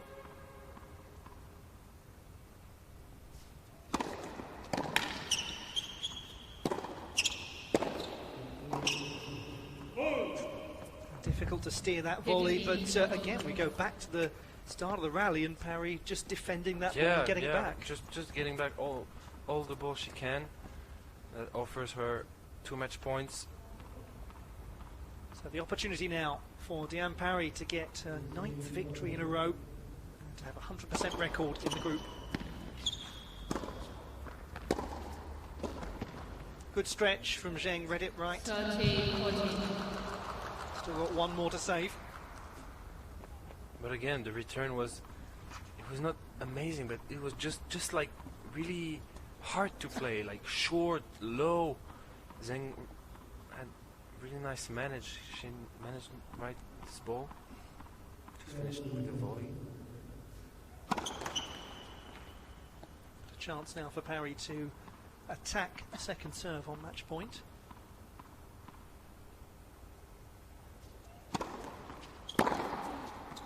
Yes. And attack it she does. Great success for Diane Parry. Well, Valentin, you must be delighted by that display. Yeah, it's really nice for her. I'm really happy. It's she is a great player. She's a great player. 9th win in a row. That's a really nice percentage. I mean, she's a really great player. She deserves it. I think she has all her chances to win this competition. So far, she's playing really well. Well, it means that with a 100% record, she makes her way into the semi-finals of the competition. Diane Parry victorious 6-4, 6-3 over Zheng Qinwen of the People's Republic of China. Well, it's been a very good day indeed for French tennis. The gentleman next to me, Valentin Royer, has also secured his place in the semi-finals. Thank you very much indeed for joining us. And we'll leave you to turn your attentions to the later stages. And we'll now hear from Diane Parry.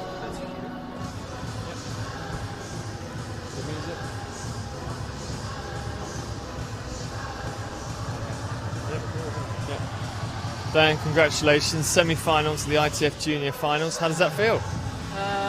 Really good, I'm really happy. I did a really good match, so I'm happy to be in semi-final and the game that I played today. Yeah, how would you rate your performance today? What were you most pleased with? I played very well. I was like really focused on each point. I tried to break her when I was having the opportunity, so that's what I did good. So you've won 3 out of 3 matches here in Chengdu. Which was your best performance and why? I don't know, maybe yesterday or today. It was 2 great matches, so I would say maybe yesterday, but today was a good match too. And playing as the #1 junior player in the world, do you feel like that's given you an extra belief here on court? Not especially, like, for me, I don't think about that. Like, I just try to play my game and to do my best and try to win every match that I play. And you've now won 9 matches in a row, but why do you think you're on that kind of hot streak? Why do you think you're playing so well? So I didn't. You've won 9 matches in a row. Why do you think you're on that hot streak, that amazing run? I did 4 weeks of work in Paris, so I think that it helped me a lot physically on my match and to like continue to win 9 matches. So yeah, I think that I worked a lot before to come here in Japan and here. So I think that that's why I'm like that today. Yeah. Congratulations, thank you. Thank you very much.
开彩那边抓住。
Welcome to Centre Court at the Sichuan International Tennis Centre. It's the ITF World Tennis Tour Junior Finals here in Chengdu. And a fascinating contest that we anticipate here between Daria Snigur of Ukraine and Kamila Bartone of Latvia. And for that player there, she is in third position in the group at the moment, and consequently victory absolutely essential to ensure safe passage to the semi-final stage of the competition. All the mathematics and permutations can be talked about in due course, but for her it's just a matter of get the job done and get a victory. For Daria Snigur, well, she's a player who's announced herself to the tennis world this year.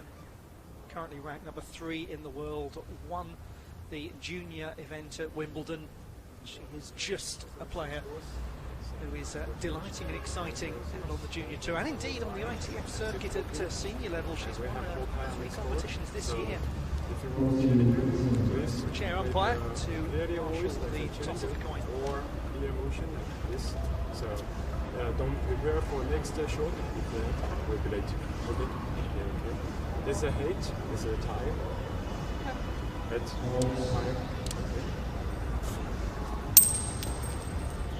Fire. Serve. Okay, August. So Zhou Yanhao from the People's Republic of China officiating this contest between Kamila Bartone and Daria Snigur. And Guy, as we look at these 2 competitors, Daria Snigur is a player who has just proven herself so far to be a very exciting prospect. Yeah, absolutely. As you said, you briefly recounted her achievements so far. I mean, we're looking at these players, I suppose, in the prism, if you like, in the way of what they're going to be able to do in this case on the WTA, not just what they've done in their junior careers, because all of them have been successful in that regard, but you look for things in players, both mental and physical, in terms of the way they put their games together, as to how they might prosper on the WTA in case of the boys on the ATP tour. And very interested in Snigur and what she can go on to do. As you say, she's already shown it at the women's circuit level as well in terms of what she's done. Kamila Bartone, 17-year-old from the wonderful city of Riga, fabulous and beautiful city, capital of Latvia. Sitting inside the top 10 positions in the rankings. Highest position is 9th, that was earlier on this month. There is the player who won the junior competition at Wimbledon, who's also won 4 ITF titles, all on a hard surface. So yes, I'm sure in many respects we think of her as a grass court player because of that Wimbledon win, but she certainly can and has performed extremely successfully on the hard surface. Yeah, no, definitely it's a game that translates well to all surfaces really for Snigur, but likes a little bit of pace on the ball. I think that's why she likes these conditions, which are a little bit on the livelier side as well. Gives her ball even a bit more assistance. But no, she's ticking all the boxes. She's got a wonderful coaching setup as well, it has to be said, with Larissa Savchenko, Larissa Neeland, who's the former world #1 in doubles. So much knowledge and experience to be able to impart Daria's way. There she is. Wonderful career she had, won a couple of Grand Slam doubles titles, Larissa, in her career, and a wonderful coach as well. 3 minutes. A lot of other players as well, and now of course masterminding Daria's progress and her development.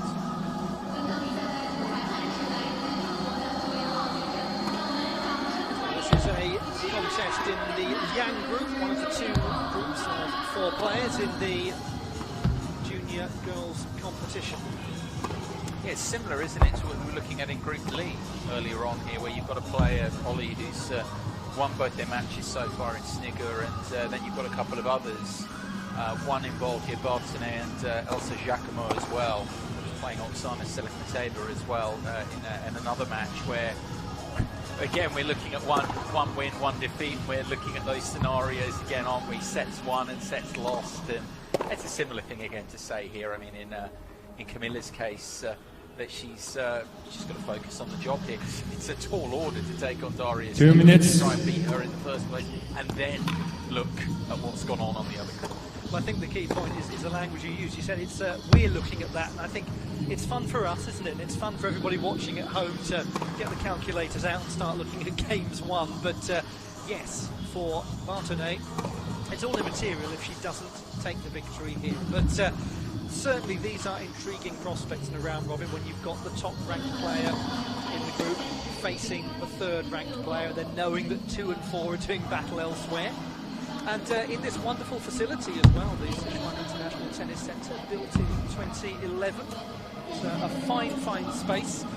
And at the moment, most significantly, we're not having to use the indoor courts. No, well, they got plenty of use yesterday, and frankly, I don't want them having any more use. I think we'll say for the rest of the tournament here, yeah, they were courts 8 and 10. Specifically, 10 became the centre court here, and 8 became court number 1, and we kept those matches on track. That's important, I think. There was a bit of discussion about that, about playing basically a whole day of round-robin tennis indoors. It is an outdoor hardcore tournament, but I think you've also got to bear in mind, you know, what's gone on there, that you don't want to get too far behind. You don't want players playing more really than once a day. These are all important matches in terms of the prizes on offer, the travel grants, the trophies, the medals, the ranking points, everything else. I don't think you really, at this level of tournament, want a player to be playing more than once in a day if you can help it, and that was the thinking behind playing all those matches indoors, to keep the tournament on schedule and on track, which it is. The logo of the city of Chengdu is the golden sunbird, who's apparently been on holiday this week.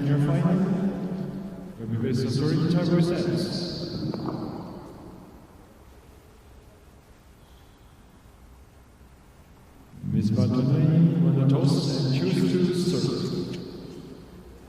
Time.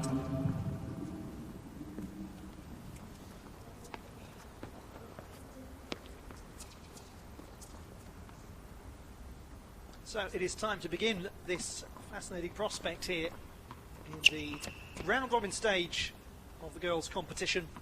Darius Nigger, the player who came into this competition ranked number 3 in the world, is to receive the serve of Camilla Bartonet, coming into this competition ranked number 9. But the significant number at the moment for Bartonet is 3. That's her position in the group. She must win.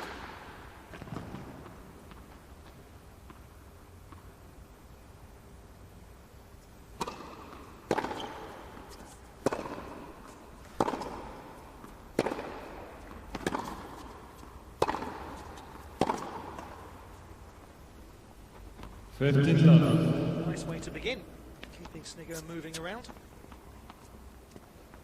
Yeah, Bartonet was a bit out of sorts. I saw some of her match yesterday, the defeat to Giacomo, especially the first set. She really took a long time to get into that match, whether it was the indoor conditions. It's tough. We were just talking about it, weren't we, in the warm-up? I mean, it's tough for the players, not just the organisers and everyone.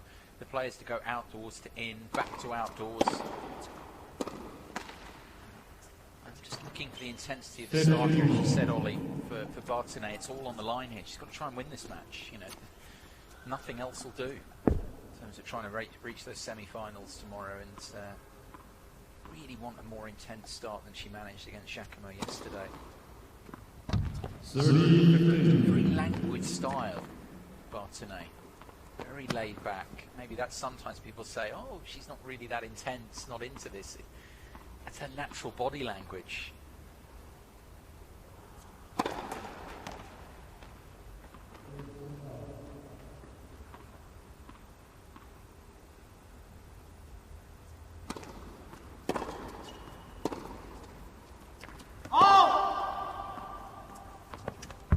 Contrast that with the player that she looks up to, of course, a lot of these junior finals made of Elena Ostapenko, the French Open champion. Ostapenko very fiery on the court. You can always pick up that intense body language. Bartonet's a different kind of personality. Well, early on here, an opportunity for Darius Nigger. She has a break point in this first game.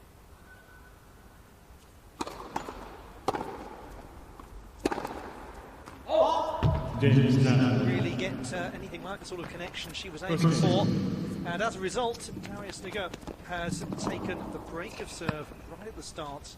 Just a couple of minutes, and she's already in the driving seat. Yeah, it just takes it all in her stride, doesn't she, really? Again, we were discussing in the warm-up about Snigger. There's a lot about her that I like in terms of picking a player out who could do well on the WTA. You're never sure, but I think on the girls' side, you've seen players transition. I think of Martin Costello doing very well a couple of years ago. Then speak up here, aren't I? Guy's plane has arrived to take him back. Yeah, you're on over the weekend, mate. Forgot to tell you. Chengdu Airport is one of the 30 busiest airports in the world. That is pretty close by to here. Occasionally you get a little flight path.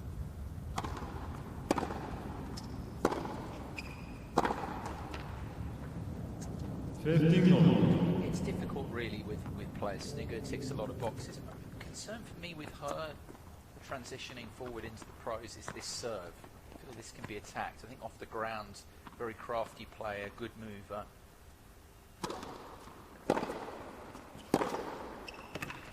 Oh, lovely generation of power from Snigger. She's deceptively powerful as well. And I think Marisa Sachenko, what they're looking to do, I think they'll look to do going forward as she grows as well, is try and get a bit more out of this serve. Still a bit attackable at this point.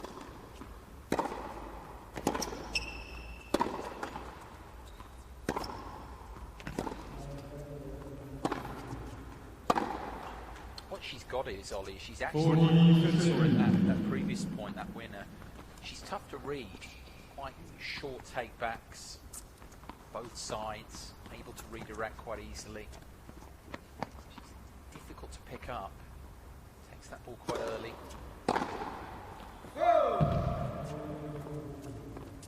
She's going to challenge that one, Bartoni. Changing the ball on the right waistline. The ball was caught out. Hasn't really had much opportunity to get a real grip on the match. That one was indeed a shade long. What's that? Changed the call and consequently nothing yet on the scoreboard for the Latvian player.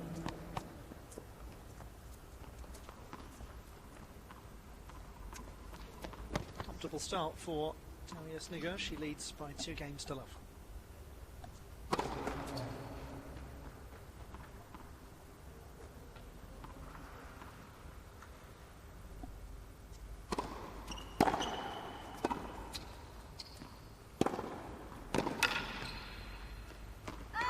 To play a sort of cricket shot there, Bartoni. That came right back towards the tips of her toes. You can feel the pressure she's under here. Snigger's length very good to begin, as well as all those changes of direction.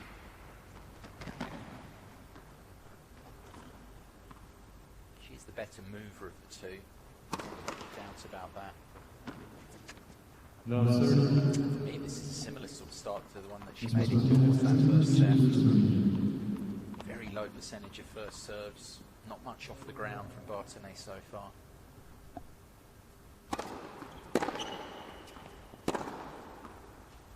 That's more like it.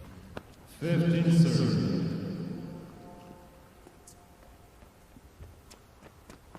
This time they're into the slot, into the strike zone for the Latvian. Much of a return from Snigger. There was maybe a touch of a gap. Yep, no right to take that on and just got it wrong. So once more, break point opportunities for the Ukrainian player. Oh, and there is the break, emphatically delivered. What a start this is for Daria Snigger. The player from Kiev is cruising at the moment, looking very impressive indeed. Her advantage compelling. A matter of minutes of play, 6 of them. She's got half as many games on the board.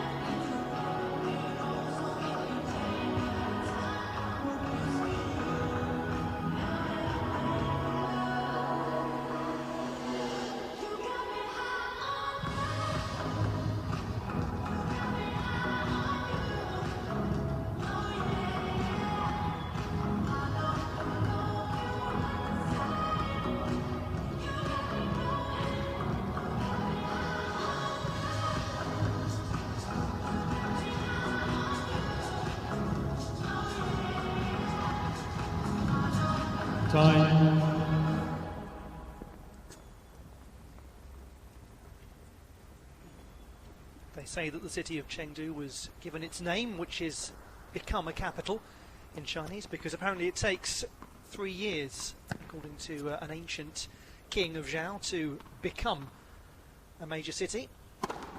Well, it's not taken very long at all for Darius Nigger to establish full control over this match. Yeah, not 3 years, 3 games very quickly in her favour. She just looked like the Junior Grand Slam champion that she is to begin. Want a bit more from Bartoni though. It's a bit, the shoulders are already a bit slumped here. Okay, I'm 2 breaks down. Do I really believe here that I can win this match? A little bit more intensity. Belief from her.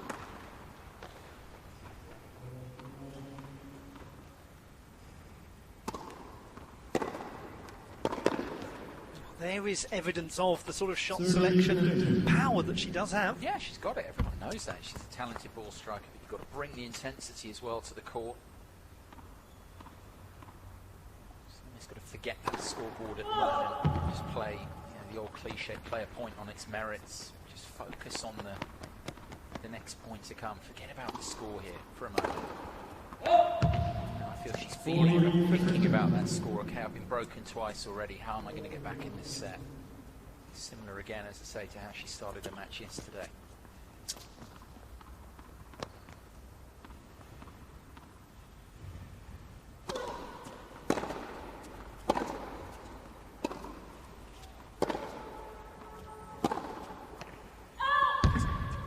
Looks as though she's going to take a challenge.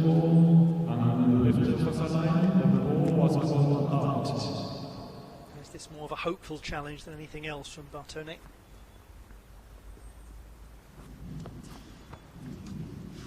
A little bit of a delay as we wait for the images to come to us, and here they are. That was indeed on the line. So, good challenge from Camilla Bartoni.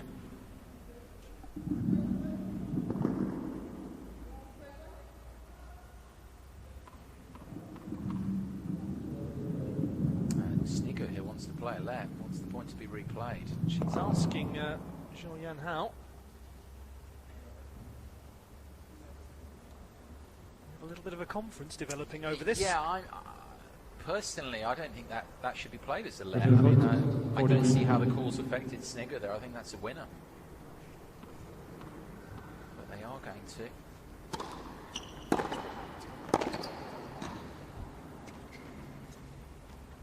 Right into the corner, Bartoni. Yeah, doesn't matter in the end. She's won the point next up.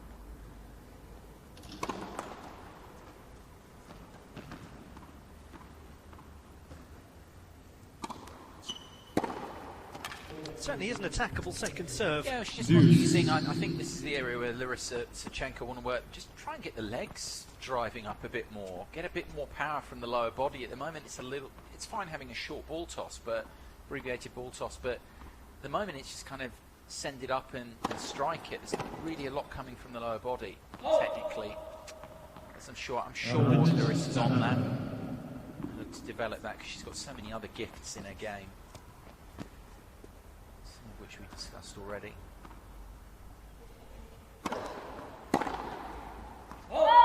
She has 4 games without reply on the board, Darius Nigger. So still looking very good indeed after just over 10 minutes of play. There really hasn't been an awful lot for Bartoni to get excited about, really. No. Difficult position for the 17-year-old from Riga to find herself in. I wonder whether she's discussing physio has been called. It's Pippa Kirtley, the ITF physio, who's on hand here. Experienced pair of hands if ever there was one. Oh, for sure.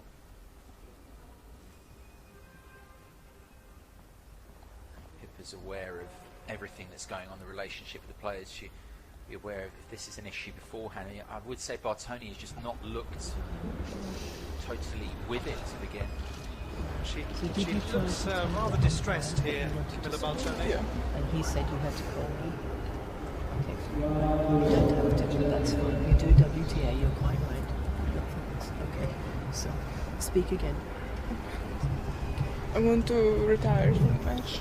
Well, because I can continue to play. Bartone indicating that she wishes to retire. That's fine. Come and see me. Yes.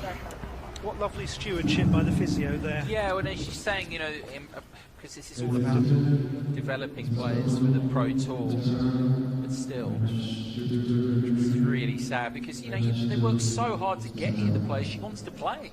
You know, these are the elite matches on the junior circuit, the junior finals, but it's all over. Well, confirmation of the retirement of Camilla Bartone. Did look out of sorts at the start of the contest and clearly is in a state of some distress and has elected to step away from this match. She's been very well attended to by the ITF medical staff as well, who offered a very calm presence. So for Darius Nigger, not at all the sort of contest she was expecting. She started it very well indeed. That has concluded her group stage and concluded it with a 100% record, so she goes into the last four of the competition earlier than she expected to. The signs clearly from Darius Nigger's point of view are so very encouraging going. Indeed.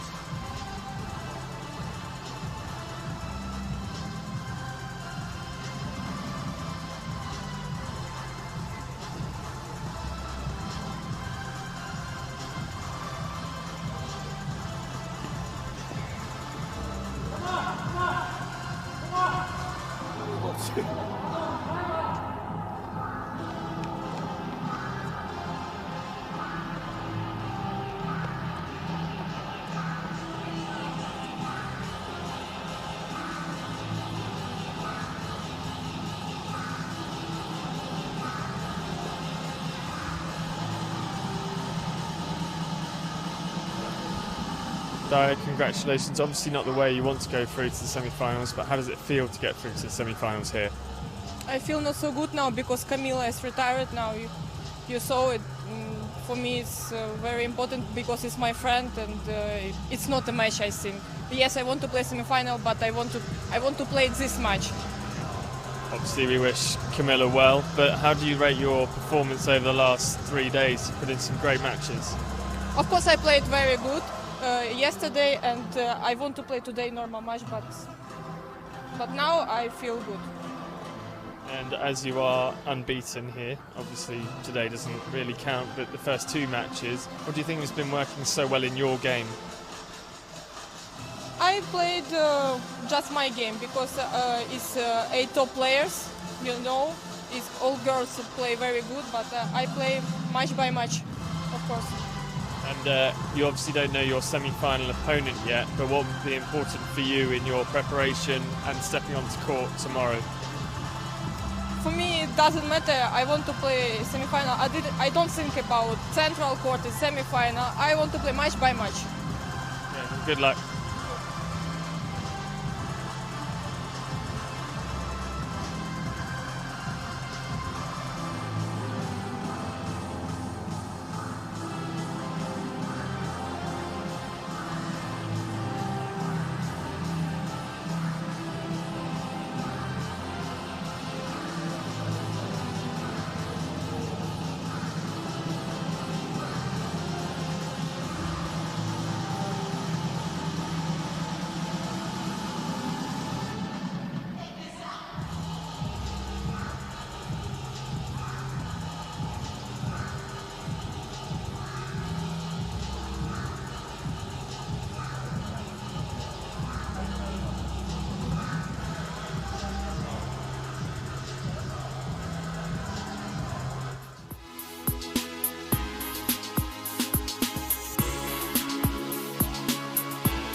2019 ITF World Tennis Tour Junior Finals taking place here, as they always do, in the city of Chengdu at the Sichuan International Tennis Center. It is the home of pandas. The Chengdu research base of giant panda breeding is here. Most people love pandas, some say they're unbearable. What a contest this could be. Fascinating opportunity to see Elsa Giacomo and Oksana Selekhmetyova, France and the Russian Federation respectively, doing battle. Selekhmetyova, evidently one of those players who likes to have the headphones on before a match and have her choice over the playlist rather than what the stadium announcer decides to blast in here. Holly Hogben here, joined by Guy McCree, and this is very interesting in terms of the permutations here, Guy, because we're really going to start to get a touch mathematical, aren't we? Yeah, particularly in terms of not just who wins the match, but how many sets they win it by. We'll change 7-9, 6 balls, we have 7 line umpire, we will cover the line. Your coach is sitting there. If you want to see them, you can do it only once per set. It's change over or set break. But you need to ask me to have a coaching, okay? And we have one guy on this court. If you want to challenge the ball, please make it clear. Show it's challenge or say, okay? One totally break per match, and you must take it on set break. Do you have any questions? Head or tail? This is head, this is tail, and head forward. Tail, so. Julia Ignatchenko, the chair umpire from Kazakhstan. Second contest of the day for her. And yes, this is most interesting indeed. This is Oksana Selekhmetyova, 16-year-old from the Russian Federation, a left-handed player who comes into this competition outside of the top 10 places. She is a player here who is currently sitting bottom in the group, but it is possible, as long as she gets a straight set victory, that she could advance. Yeah, well, it's the beauty of round robin, isn't it, really, for her, as you say, sitting last in the group coming into the last round of matches, but can make the semi-finals. Crafty player, actually, overall, a lefty. I think most at home on the clay. These conditions traditionally maybe a little bit quick for her, but the fact that it's been a little bit slower today will give her more of an opportunity. For Elsa Giacomo, the sort of unusual situation that if she wins a set, she, in inverted commas, wins the match. Yes, that's the scenario here. A set would be enough. That's a strange dynamic for a tennis player to come into a match. They're saying, I need to win a set. It's a little bit like in football when you're in a group stage and then a team comes in and needs a draw. Do you ever play for a draw? Do you ever play to win a set in a match? No, you play to win the match. You play to win 2 sets, and that's got to be the mentality for Giacomo here. She's played well in the week so far. Was very good against Camilla Bartone yesterday. It's the 1 win and the 1 loss, losing to Daria Sniger in her first match, but looked good yesterday on the indoor courts. It's made a couple of quarterfinals in the Junior Grand Slam events so far, including at her home competition at Roland Garros. For Selekhmetyova getting to the semi-finals of the US Open.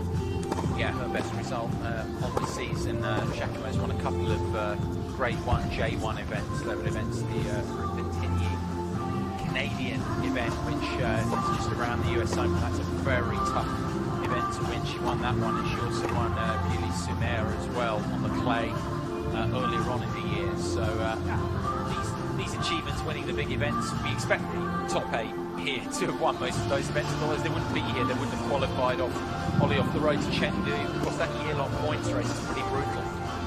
You really have earned your place if you get here. Earn their place they have indeed, but which of the two will earn their place in the semi-final stage of the competition? And in doing so, join Daria Sniger as the other player from Group Yang to make it into the last 4. Everyone's journey continues in some form because there are 5 to 8 placement matches for the 4 positions I suppose nobody wants to find themselves doing battle for, but they will continue to play over the course of the weekend. But it's all about semi-final Saturday for one of these 2 players. Here in the city of Chengdu, one of the oldest cities in the world, with its 4,500-year history, our attention turns to the future of tennis, to Elsa Jacobo and Oksana Selekmetyova.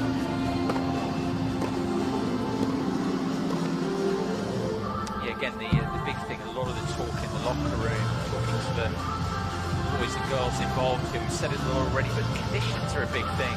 And as it's stage dry, conditions are going to get a little bit quicker now through the afternoon. Because even when that court is dry to begin with, we've now had some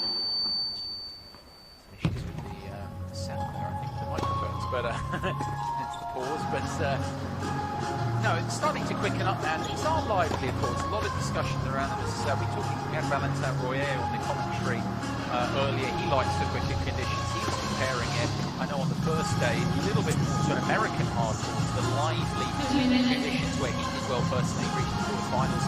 You mentioned Ollie Selekmetyova's results in New York, semi-finals, and the US Open as well. So she likes a bit of help on the board. Yes, her best results have come on clay, but she's shown she can thrive in livelier hardcourt conditions, and that's what I'm expecting here. The balls as well that they use here are pretty lively, and it's really grasp those conditions and get the control required. There's no lack of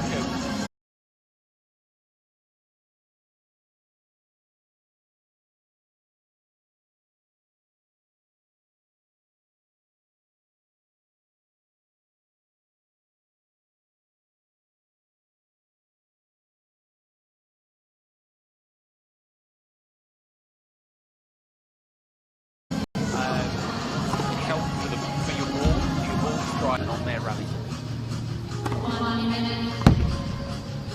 Many questions indeed, and we are around about 60 seconds or so from knowing the answers to some of those, or at least getting an early start on the answers to those questions. Certainly, it is Giacomo who is in the Met Oracle driving seat coming into this match. Yeah, I mean, we talk about you don't look at just trying to win a set, but she'll be aware. Coaches would have briefed on that. Giacomo's coaches, Olivier Coirat, they would have been looking at the tables. Of course, you do. Unprofessional not to, and would realise and appreciate a set is probably enough to say that can be a dangerous mentality to get into. You still have to treat this first and foremost as a match that you're looking to win. Just to go through the 2 wins and just the 1 loss, build some form and confidence, further confidence heading into the semis. You don't really want to be going in off 2 defeats, do you, really? Wins breed confidence and breed the composure that you need going into the weekend with those key matches at the end of the tournament, knockout stages.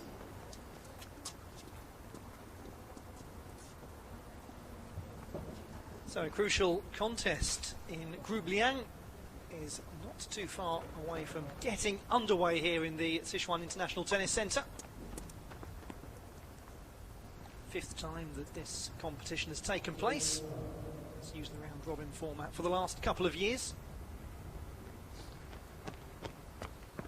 The city as a whole is getting very accustomed indeed to hosting this competition at the excellent facility that is the International Tennis Centre here in Sichuan. Everything very close together, including the accommodation, makes it very easy for the players.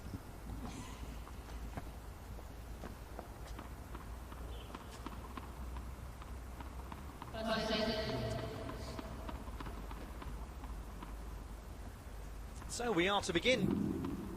It is Oksana Selekmetyova, the 16-year-old from the Russian Federation, to serve, to Elsa Jacomo from France to receive.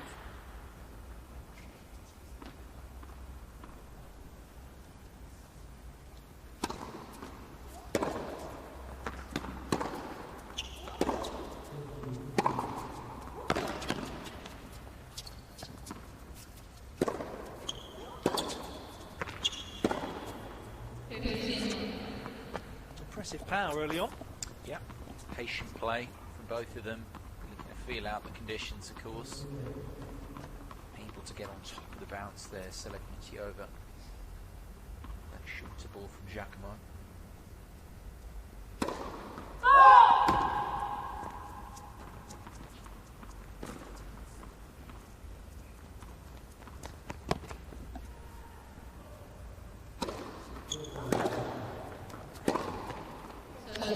Wonderful direction on the ball from Selekmetiova.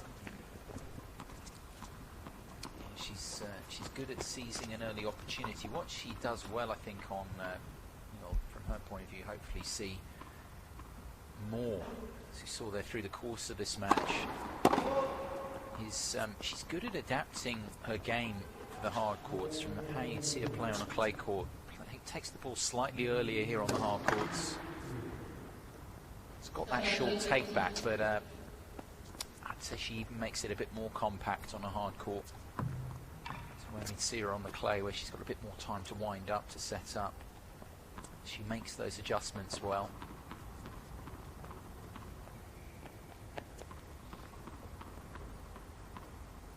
Saw quite a bit of just doing up shoelaces there, Giacomo. Selekmetiova in the US Open Juniors in New York, which is a good example of that. She's able to just counteract the livelier conditions. Definitely are in New York. Not so lively here today, I think it's fair to say. It's cooler. Of course, we've had that rain around this morning as well.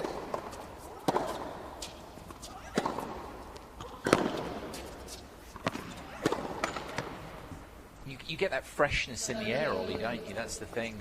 Even just walking around, it is a bit fresher today, and it's difficult for the players, that making these adjustments to different conditions day to day. Coming from indoors yesterday, lively conditions on the first day. There's no consistency there.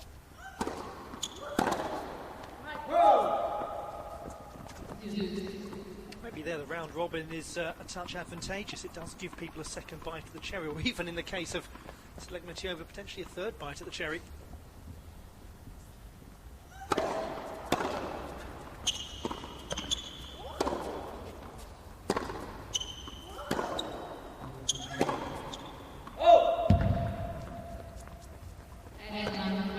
Early chance for Elsa Giacomo.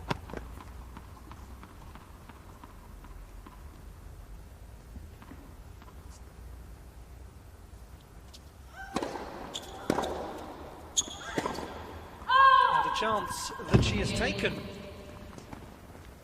So break of serve going the way of the French player right in this very first game. Very positive start indeed for Giacomo.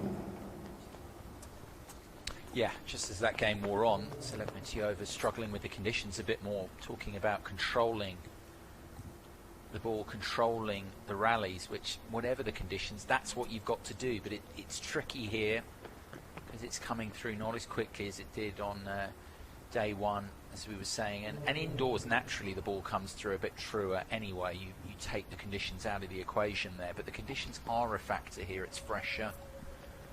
Those balls aren't quite as lively.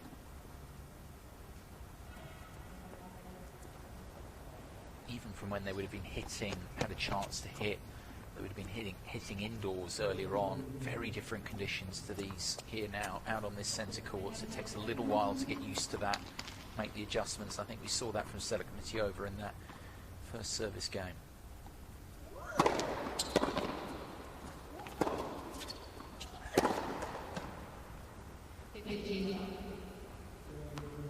My impression is, Ollie, actually, is the ball's just not coming through.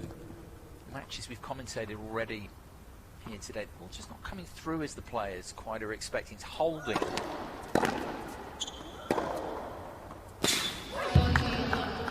Found that right in the postage stamp, Giacomo.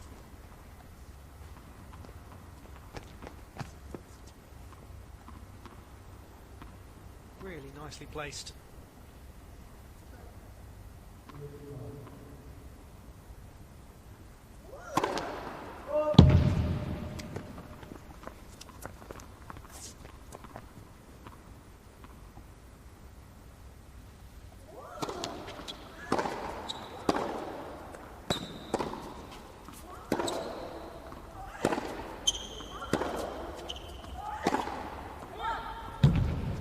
very good delivery from Selekmetiova. Yep, took advantage of a shorter ball here with Giacomo pushed off the baseline. Able to take a decent cut at that one.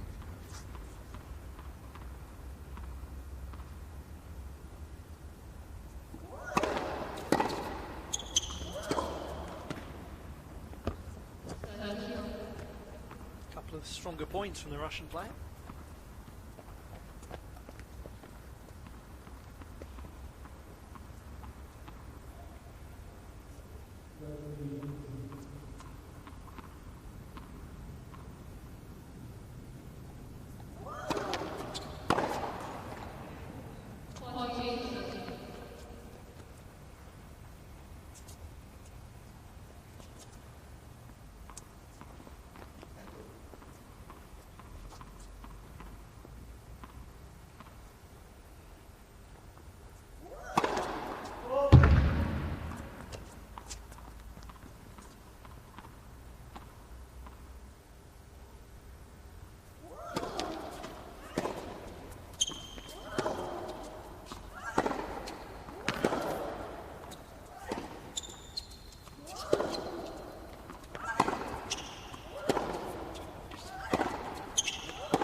A really nice angle there, Giacomo, quick thinking. She's managed to get the hold of serve to consolidate the break. It's a lovely point really from the French.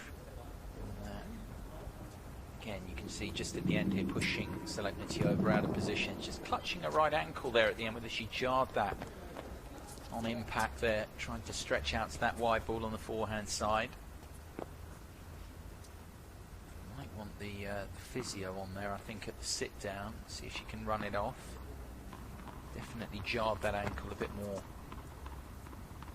than she was hoping to do that. Such an unforgiving surface, the hard courts of the body. I think what you've got to remember as well is long season. I mean, not just to get here, the road to Chengdu, the year-long points race, but tough season in its own. Right, this across all those different surfaces.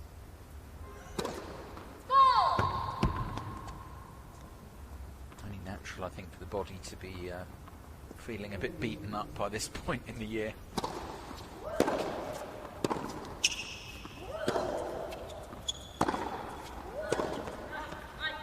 We've had a couple of players who've made the wise move to withdraw or to retire from a match, and actually that's where you look often to coaches and physios, don't you? Because the instinct of a young player is to want to play tennis. Yeah. You actually want to compete. You've worked so hard to get here. You want to play those matches. But as you suggest, Ollie, that's where, if you've got experienced heads, they all have in their coaching teams and their setups, there's something you should look at the bigger picture.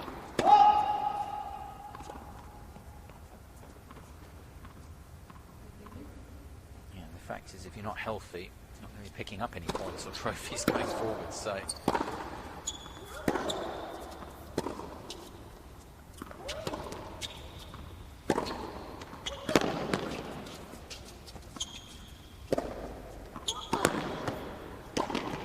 good decisive play from Selekmetiova and a much stronger game from her.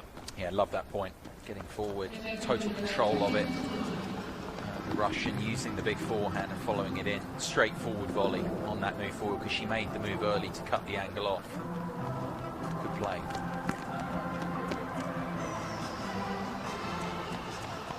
What a difference a couple of minutes makes. Suddenly, she's looking much more alive in this match. Oksana Selekmetiova. Still, Giacomo has the advantage by a break.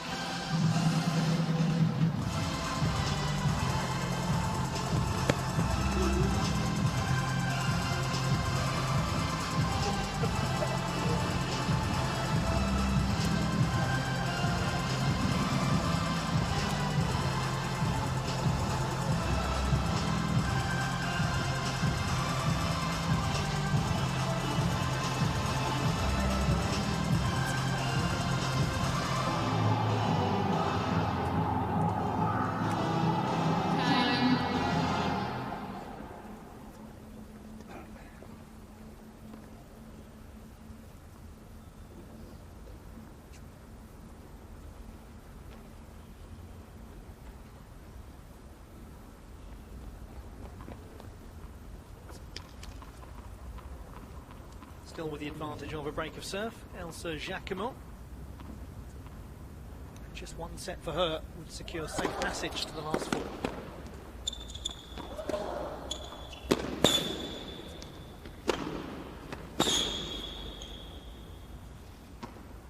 I might have had to play that more times than she was expecting to, but got there in the end. Yeah, the key is, again, though, we've seen this so far, both of them, when they're at net, get on top of the point, looking to get forward, finish that point at the net. She did there, even if, as you say, she needed a couple of bites. Super serve.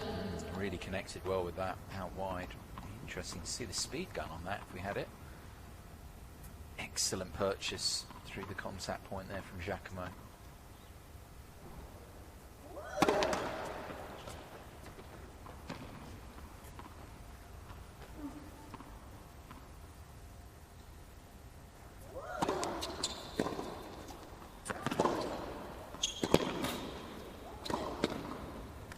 Calmly, nicely placed. Didn't put too much power on the ball. Yeah, a little bit unconventional. Wasn't really a volley or a drive volley or a smash. It was kind of a hybrid, but got the job done.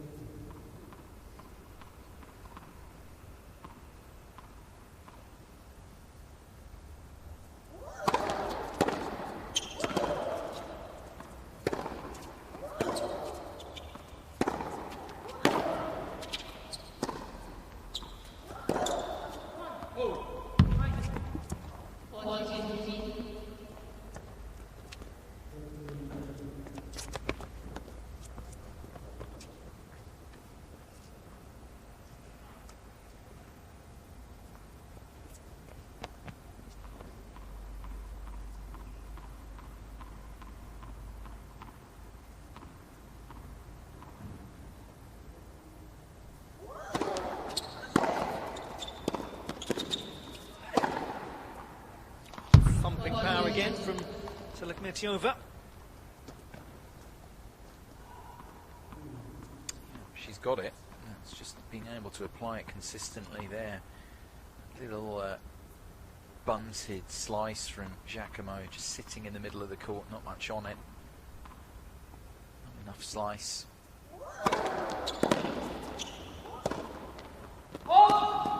Tidy return of serve.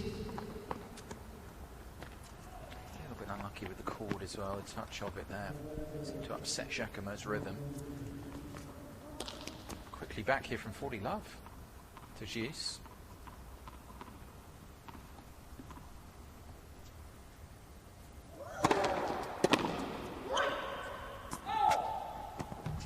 The first time though produces a really good first serve.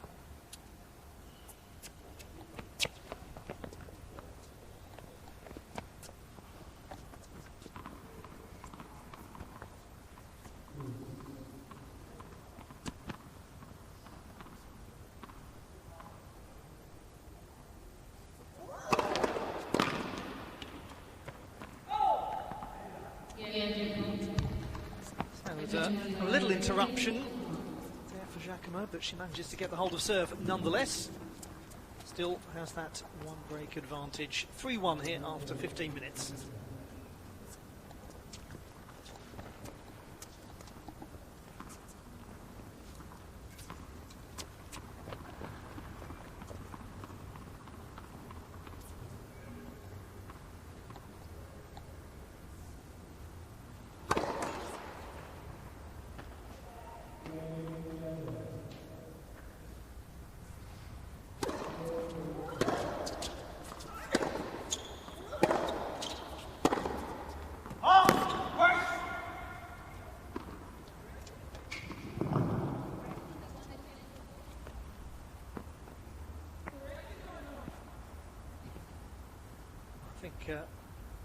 Telekmetiova is asking what actually is the call here, because it sounded as though there was a correction made.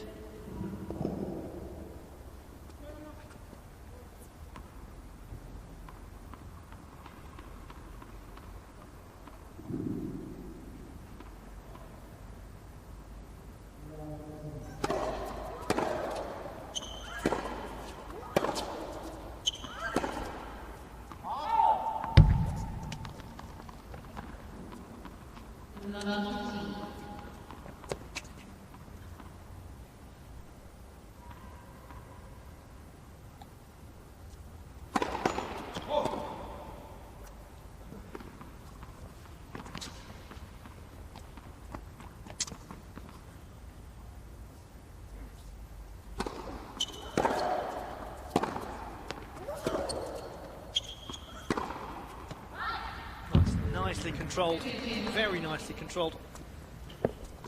Not the easiest to deal with. Again, the key is getting right on top of that bounce. Taking the ball on the top of the bounce, if not on the rise, able to get it at the top of the bounce. You're taking things. Yeah, well, that's just taking the ball super early there. That's what surprised the Russian. Such good intent from Giacomo.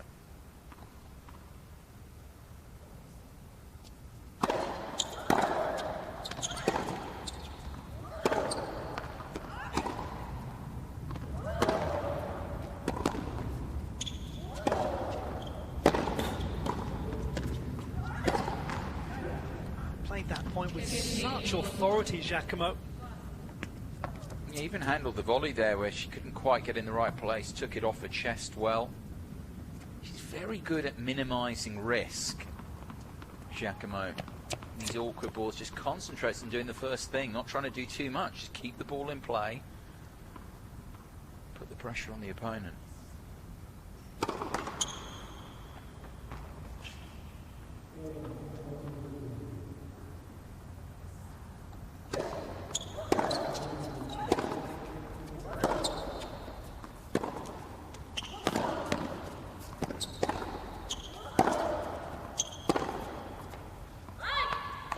There is always with Seleknetiova the risk that if the ball goes into the hitting zone for her, then that's what she's going to do. Yeah, that's why the length is so important for Giacomo. Dropped short there. Nonetheless, the break point remains.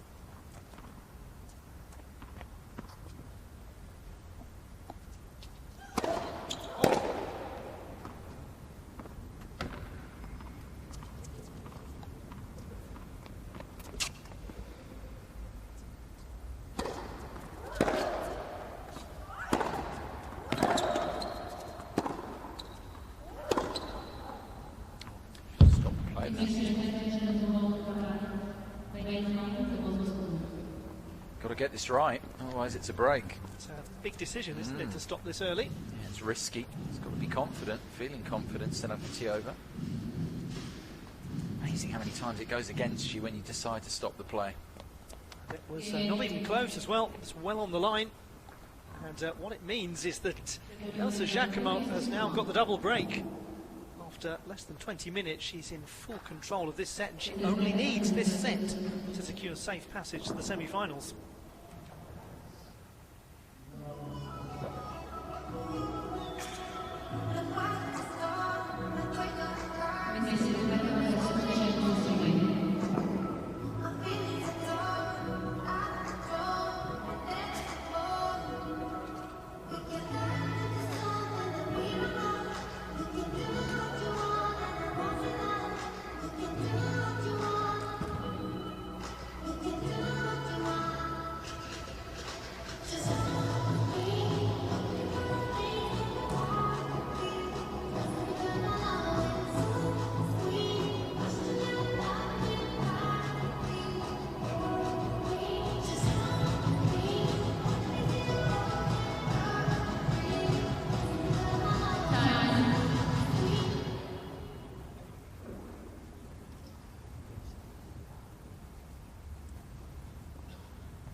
Troublesome early on for Oksana Seleknetiova.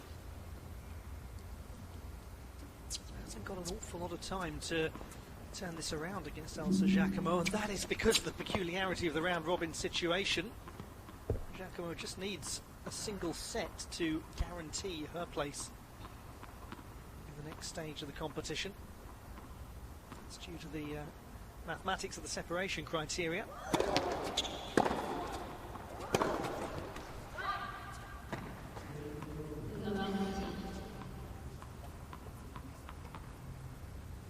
Certainly plenty of evidence, though, that Oksana Selekmetiova has got powerful attacking forehand.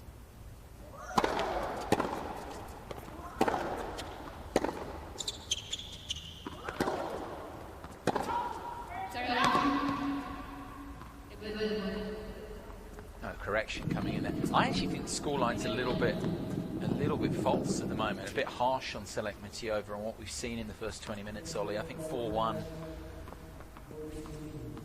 Double break. Just all about playing the key points. Okay, there wasn't a correction there, is it? Oh, no, it was. It was a correction. I don't know, I think the scoreline for me is a bit harsh on the Russian. But we are where we are. It's playing key points. You know, that's the beauty of this sport, and that's what Giacomo's been doing better so far. I think in terms of the general level, though, there isn't a massive amount between them. There are those that would say the score is the score, and that is always the true reflection. Yeah, I ultimately couldn't argue with them. I just think on the balance here, I think building on your point, it wouldn't take a lot for Selekmetiova to get back in this. She's shown a decent level. It's just the moment finding a little bit more consistency point to point. Her best is good enough to come back into this match.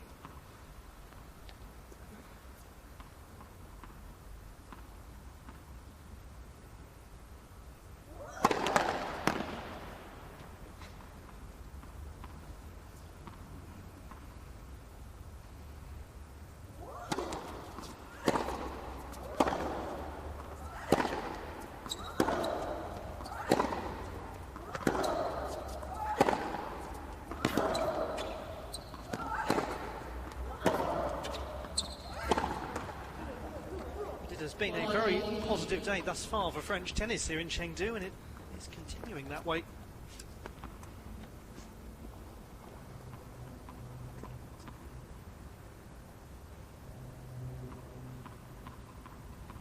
Really guaranteed themselves a couple of players in the semi-finals of both competitions.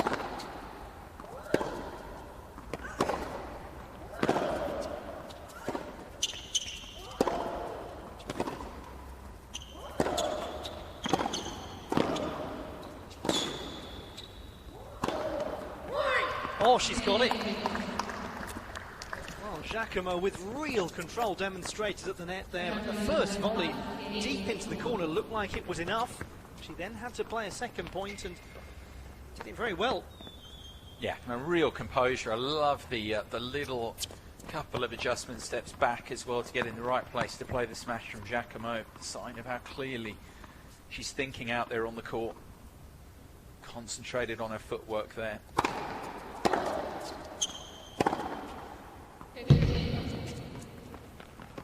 What she's doing well is there. She, doesn't get hold of the return there. Selekmetiova picks her off, but just gets on with it. Doesn't dwell. Yes, there is a certain composure to Giacomo, isn't there? Yeah, absolutely. Composure's a good way of describing that. Composed.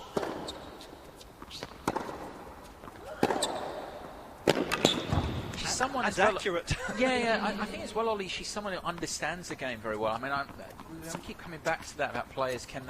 You look for things, how they're going to succeed, hope to succeed when they move through, because this is all about development in a sense. This is a very important tournament in its own right, but development for the professional ranks. For her as well, I think the composure, that's a really good quality to have. Understanding your game at this young age already, as she seems to do. Manage your weaknesses. With Selekmetiova, it's a little bit frantic at times. It's like, I've got to hit a winner here after 3 or 4 balls. Am I patient enough? Do I believe I can prosper in the longer rally? Not so sure with her. Giacomo has a real understanding of what she does well and not so well here. That's good to see.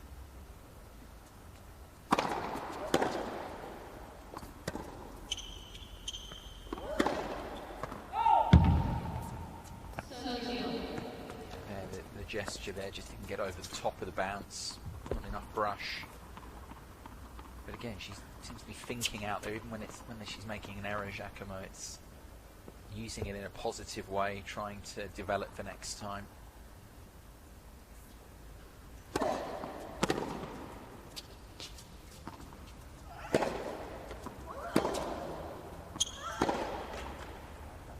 Well, she is now just a point away from securing this first set, and more significantly, because of the round robin and the maths involved, she's got a foot wedged in the door that is heading to the semi-finals.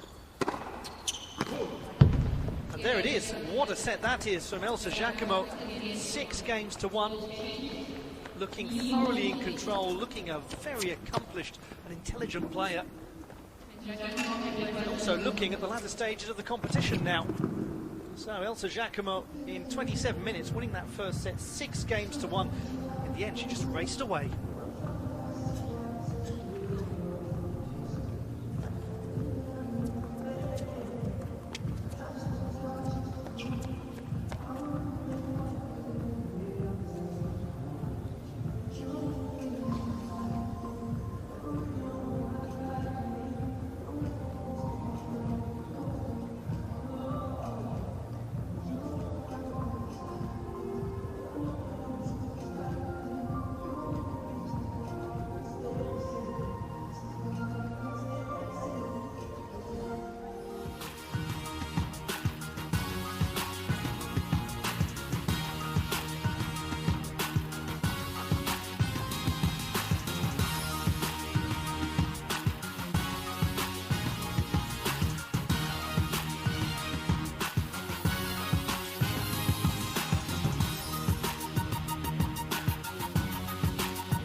What a splendid display so far from Elsa Giacomo.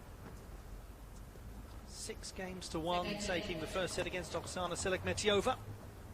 And in doing so, able to think with excitement about the latter stages of the competition. The battle for the top prize. Just into a roar as well as she delivered that serve.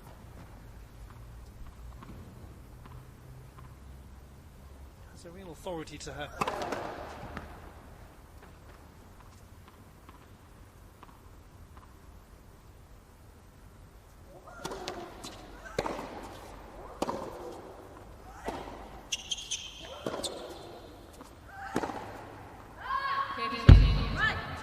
little bit of variation from Selekmetiova.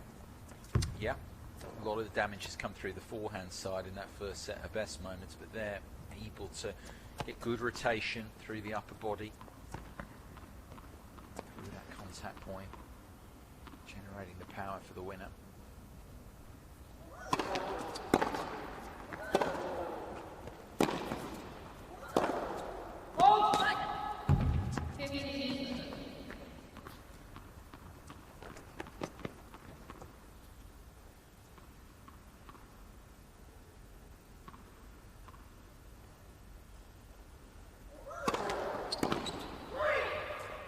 So good, isn't she, there? I mean, 15-30 down, find the serve. Likes the serve out wide, but to deliver it there, because it's not a position Giacomo's been in too often, been behind in a service game. She's had 1 juice game so far, but she was ahead in that game.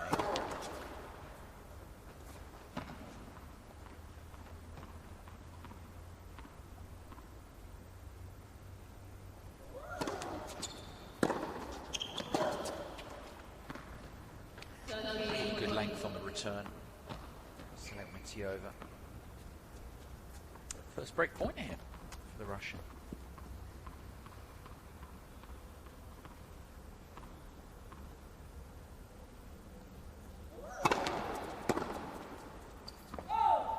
Seen off effectively.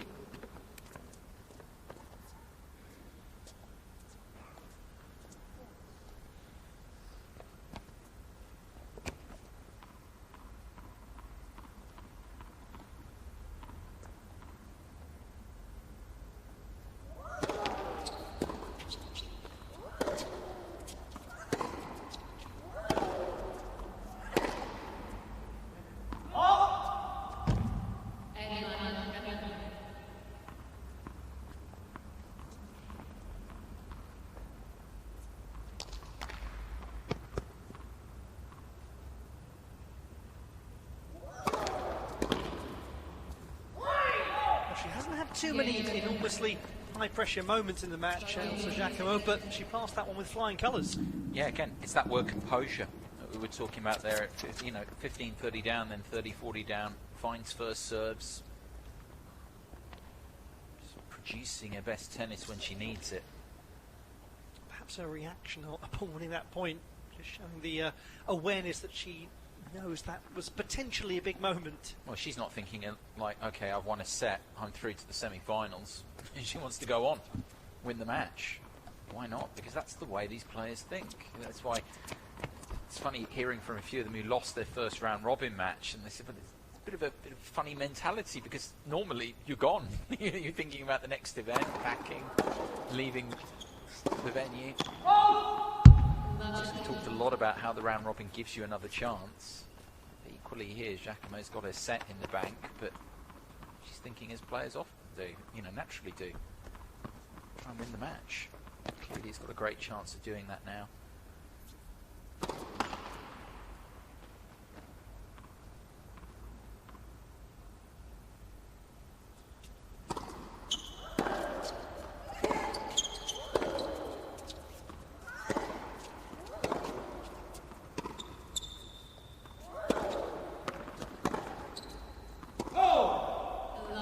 Measured again, where she gets the shorter ball there. She doesn't get too carried away. Giacomo just sizes it up, goes with good cover up the back of the ball, but with depth. Keep control of the point. It's a very controlled, measured, composed style of play that she's got.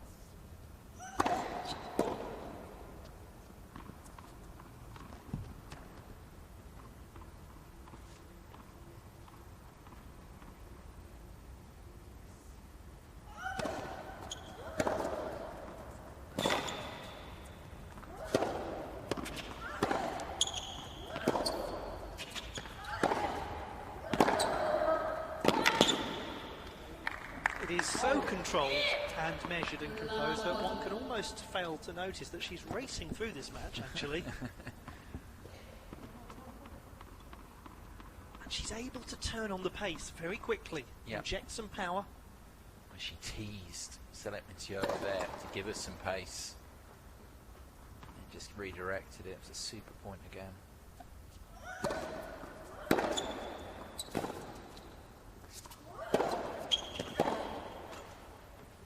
Well, matches hinge on mini battles, and having saved a break point in the last game, Elsa Giacomo converts one, and she now leads 2-0, having taken the first 6-1.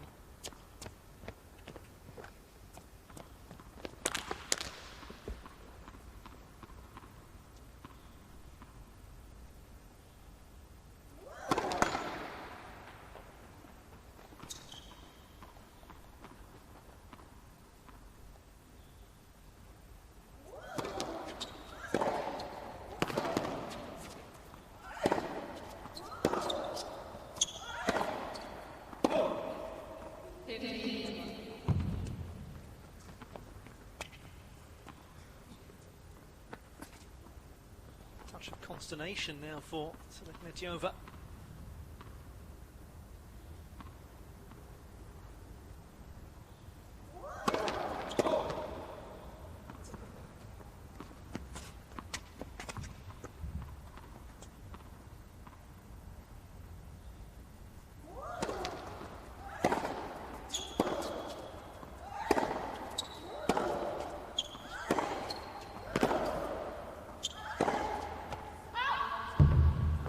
made it. That's the pressure she's feeling though, Ollie. That's the thing, to take that on. That's not completely unlike the sort of ball Selekmetiova would take on, but there's so much pressure on it now. She's got to make that. She knows she's got to make that ball going over the high part of the net, up the line.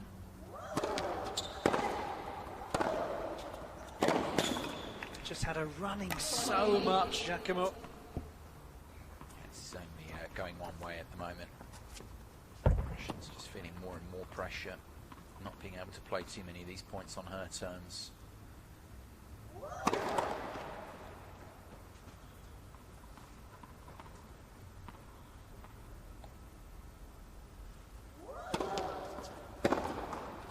It's a competition that used to be called the Junior Masters. This is a masterclass right now from Elsa Giacomo. She is looking superb. Another game. It's been some time indeed since Oksana Selekmetiova had anything on the scoreboard. Giacomo leads 3-love.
Kirtley has been a touch on the busy side today, tending to various players here and there.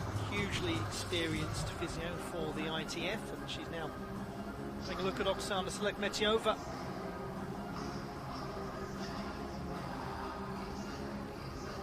Evidently it is the left shoulder that's problematic.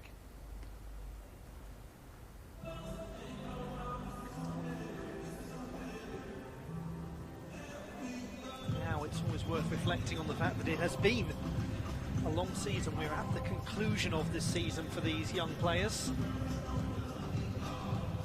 Yeah, some of them, of course, will continue playing after the end of the junior season here, because there are still women's tour events after the end of this. But as you say, it is a long season, Ollie. Just wringing out the neck as well a touch. Selekmetiova. A little bit of consultation I picked up off camera here from our commentary position with the umpire and with Giacomo. I think the umpire just briefing her that she would have a medical timeout now being announced to the rest of the arena.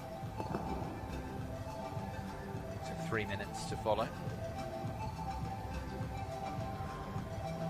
Yeah, whether that's a problem which case beforehand and she's just aggravated, or whether it's something she's picked up in the course of the match. As I say, the conditions again play a role in that. If you're putting extra stress and strain on your body, on the shoulder in this case, because you're having to muscle the ball a little bit more through the court than you would like, because you're not getting as much help from the surface, from the conditions. With it being a bit cooler today, that all has an effect on the body. Not to mention if you're spending most of the time chasing, if you're doing all of the running. Which she has been doing. Was it 7 games in a row, is it, at the moment? No. It is indeed a magnificent 7 for Elsa Giacomo. She's looked really quite superb.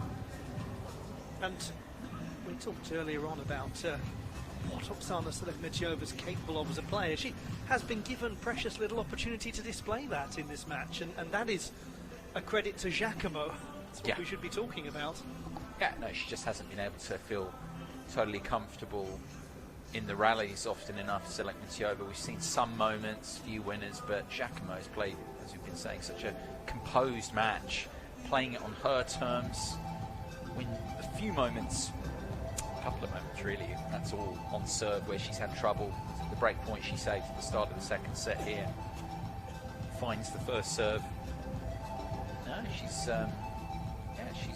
impressing, ticking a lot of boxes here. It's funny with the French as well, actually, how well they're doing here. They've got the contingent here at these junior finals, and they're all doing well. You think on the boys' side, you've got Royer and Mayo, and then here Diane Parry.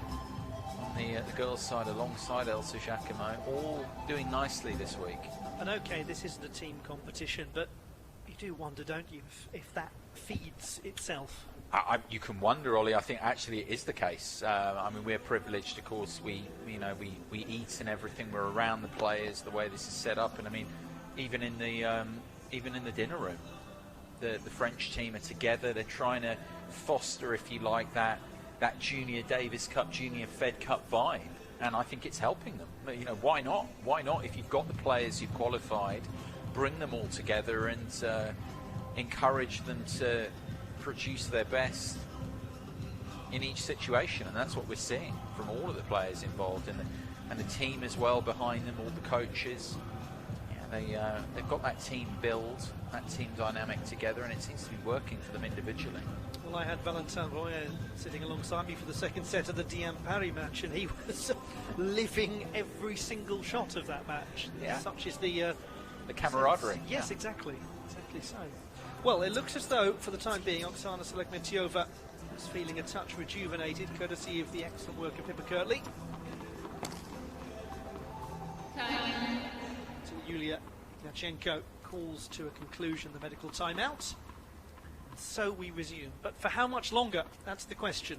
Because Giacomo, having won the first set, 6-1, leads 3-love in the second.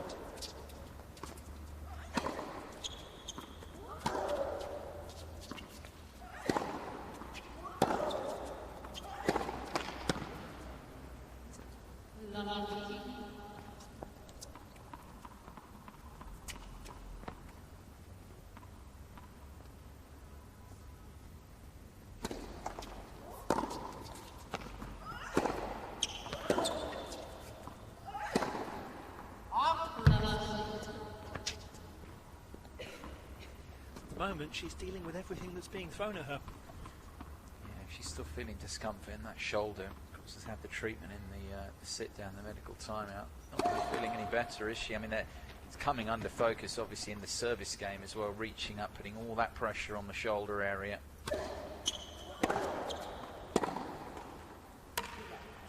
And this is frustrating as well, because come back to it with players having to retire from matches or not feeling their best, because again, they've worked so hard to get here. They want to be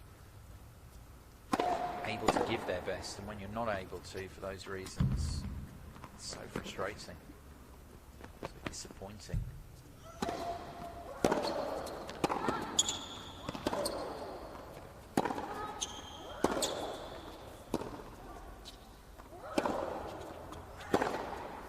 Smart again from Giacomo there. Oh, I thought that was wide. I've just caught the line, you know. Yeah, she was smart there, because she was extending the point. If Selekhmetova's got this, it was slightly mishit. As you say, she caught some of the line. I thought initially, I was with Giacomo there, I thought she'd pulled it wide. Well, we're going to get our answer now. Well, it is a bit of a mishit. They often can drop in. It's a temporary reprieve. Sometimes you're due a spot of luck. It's going to be a struggle for her to keep reproducing those miss hits, though. So just rather deceptively curved away.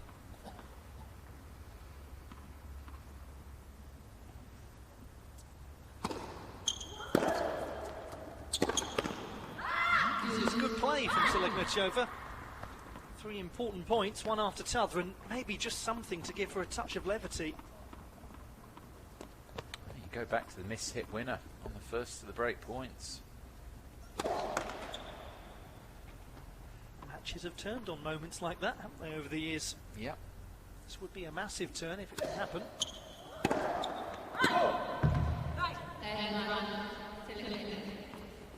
Just to get a game here, just to get something on the scoreboard for Selegmachova.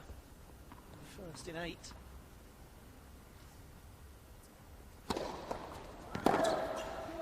And interrupts that run of 7 games in succession for Elsa Giacomo. And significantly for Selegmachova, right after getting a bit of treatment, looked as though the game was disappearing. 3 more break points, and she's shown a real fight back there. Yeah, that's impressive. I think she's broken again there. I think that is that. So she had to hold there and found a way.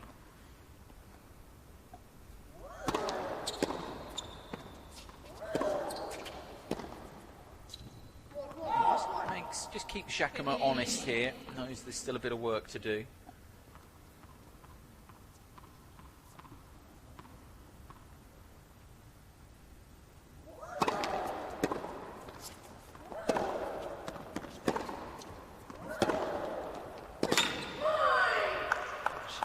So good at directing the ball into the corner.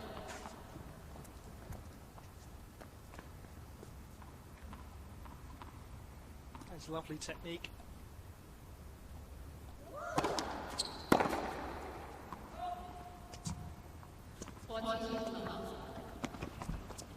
And the serve has proven very reliable so far.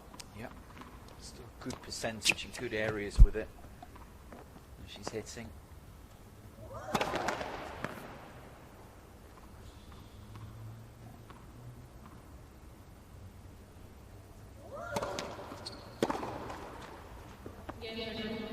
Case of normal service resuming for Elsa Giacomo. She's back on track again. Very comfortable hold of serve indeed for the 16-year-old from France. And she's just a couple of games away now from ending her group stage in real style.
There were signs a couple of games ago that Oksana Selegmachova does have a way back into this match. And I suppose the most encouraging thing is that the shoulder looks okay at the moment. Yeah, yeah, it's good for her. Obviously the focus here, hold here again. Just keep in this second set, stay in touch with Giacomo.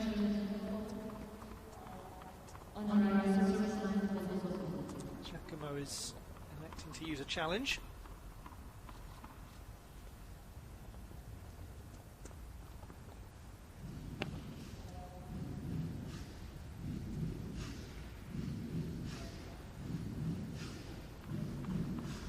see the review of that, but it was on the line.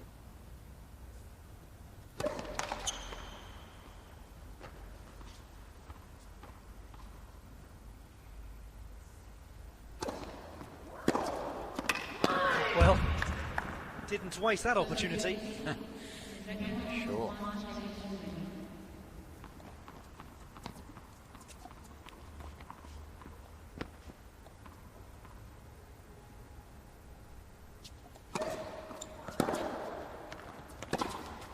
It's a really good return from Giacomo. That was a tight angle.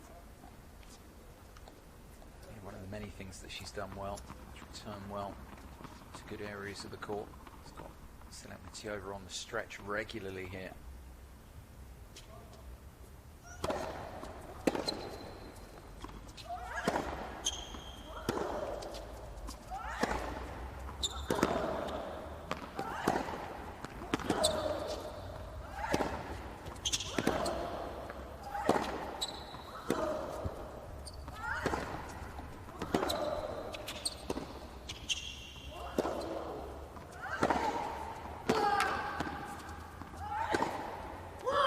Talked about having Selekmetiova on the stretch. Well, Giacomo herself plays well on the stretch.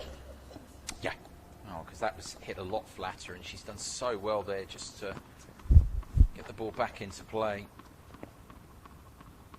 The reward is yet another break point for Elsa Giacomo.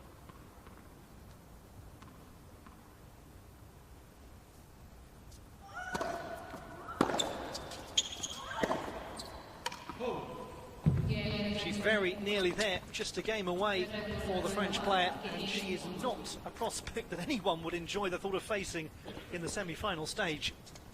Looking very confident. Not playing like this.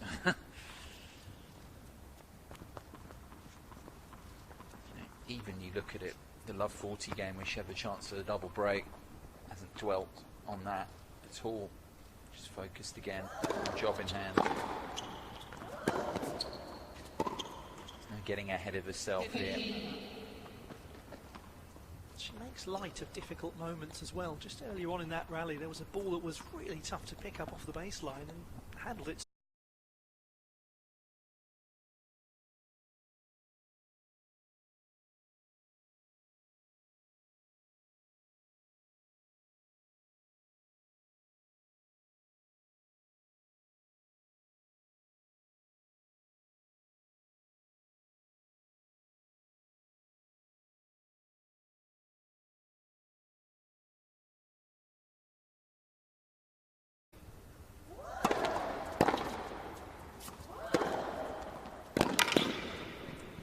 Very good touch in so many areas. Yeah, nodding along the coach. But I'm wondering with Giacomo, when they do the debrief after this match, what he will look to focus on, because in so many areas she's been so good. Do that again for the next 2 days, please. Yeah. Here we go. Almost there.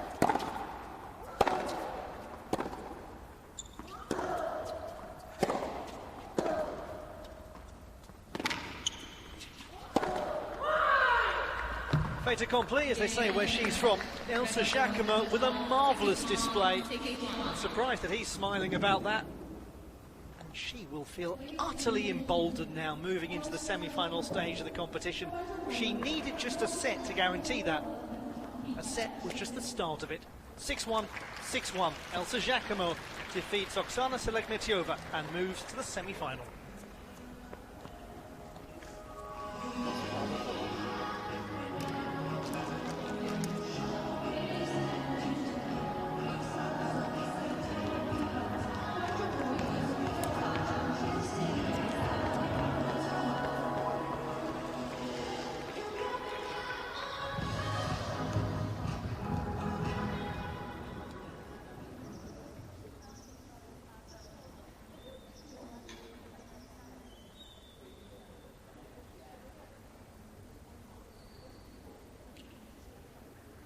You stand here.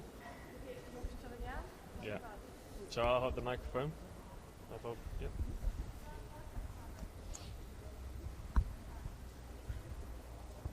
Yeah.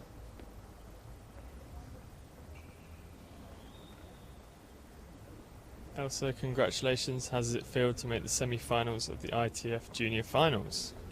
Elsa, félicitations. Comment vous sentez-vous d'être arrivée en demi-finale des ITF Junior Finals?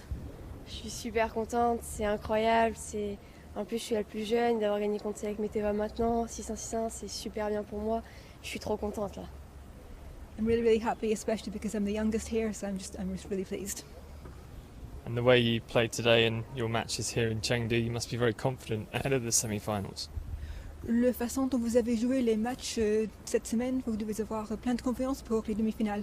Oui, je suis vraiment confiante, je joue mon jeu, je suis contente, surtout que je suis arrivée quand même assez tard dans ce tournoi. C'était pas simple pour moi de m'adapter au terrain et tout, parce que les autres, ça faisait une semaine qu'ils étaient là. Donc je suis vraiment contente de m'être bien adaptée. I'm really happy I'm playing my game. I arrived later than everyone else. Some others had been here for a week when I arrived, so I'm really pleased at how well I adapted. There are 4 French players here, and all of them have made the semi-finals. 2 boys, 2 girls. How great is that? 4 Français ici cette semaine. Tous les 4 sont arrivés en demi-finale. Les 2 garçons, les 2 filles. Ça doit être génial. C'est juste incroyable que 4 Français soient en demi-finale. C'est énorme. C'est bien pour la Fédé, pour la France. Donc oui, c'est vraiment génial pour nous. It's really great that all 4 French people are in the semi-finals. It's great for the federation. It's great for French tennis. Merci beaucoup. Merci.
It's this. Sir? Yes.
time. First set. Ogami Susanna. Room to succeed. Ready, ahead.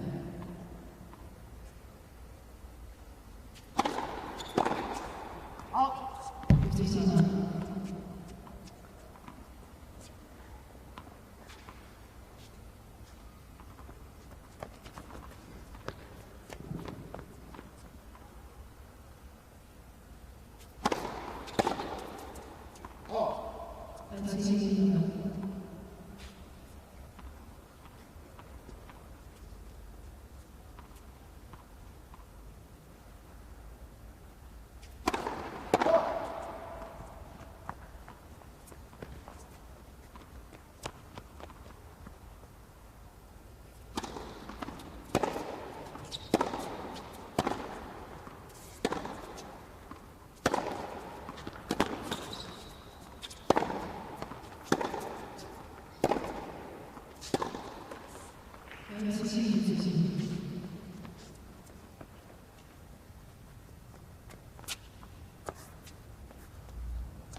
Time.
14-15.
Line.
Time.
så forsvinder en masse kropsserver. Ja, og hvis du kan, ja, forfælde den der retursving dybt. Hver gang du har chancen, så går du ind og trykker på den. Okay, i din returgames, så giv den tid i din servegames, så du har en chance. Du har en chance for at få sat noget over hver eneste gang. Okay, du har en pilletask. Den pilletask. Ja, det er det. Ja, det er det. Er det det her? Ja. Er det det her?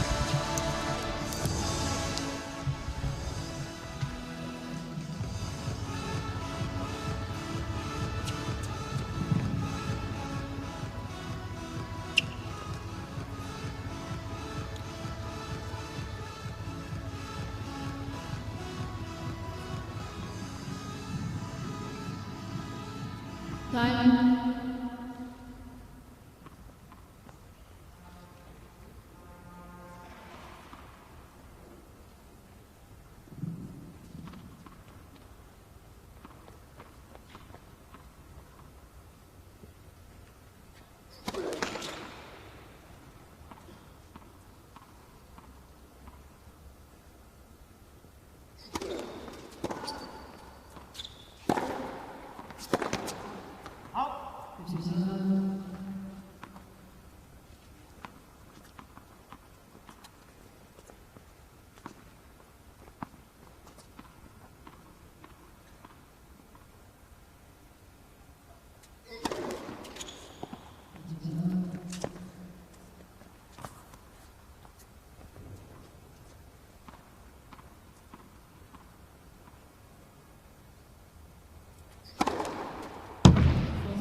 Jeg spiller alle turen og gør det samme i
sports obstructions to exceed with over.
Ball this week so far with the 2 victories, so she can play pretty.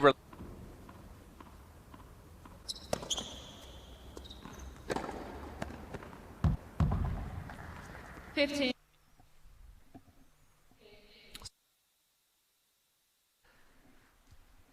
Yuli.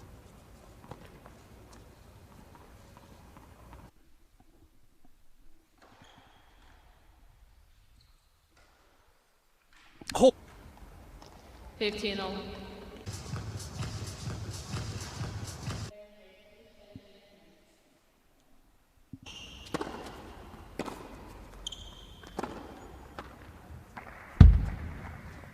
Yes.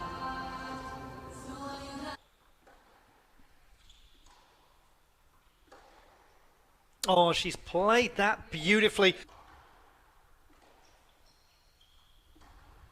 Well oh, played. what a she does. Great success. If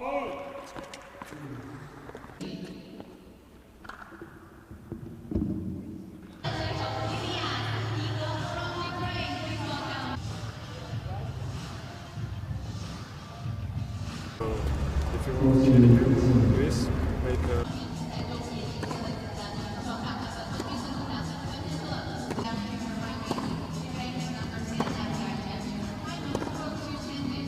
Snugger. She has a break point in this first game.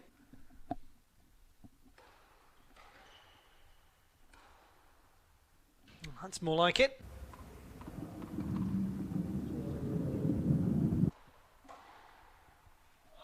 And she has 4 games without reply on the board, Daria Snugger. So still looking.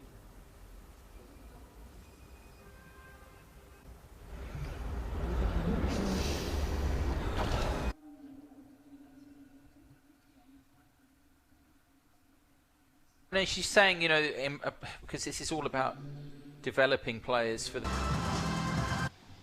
It is the home of Pandas.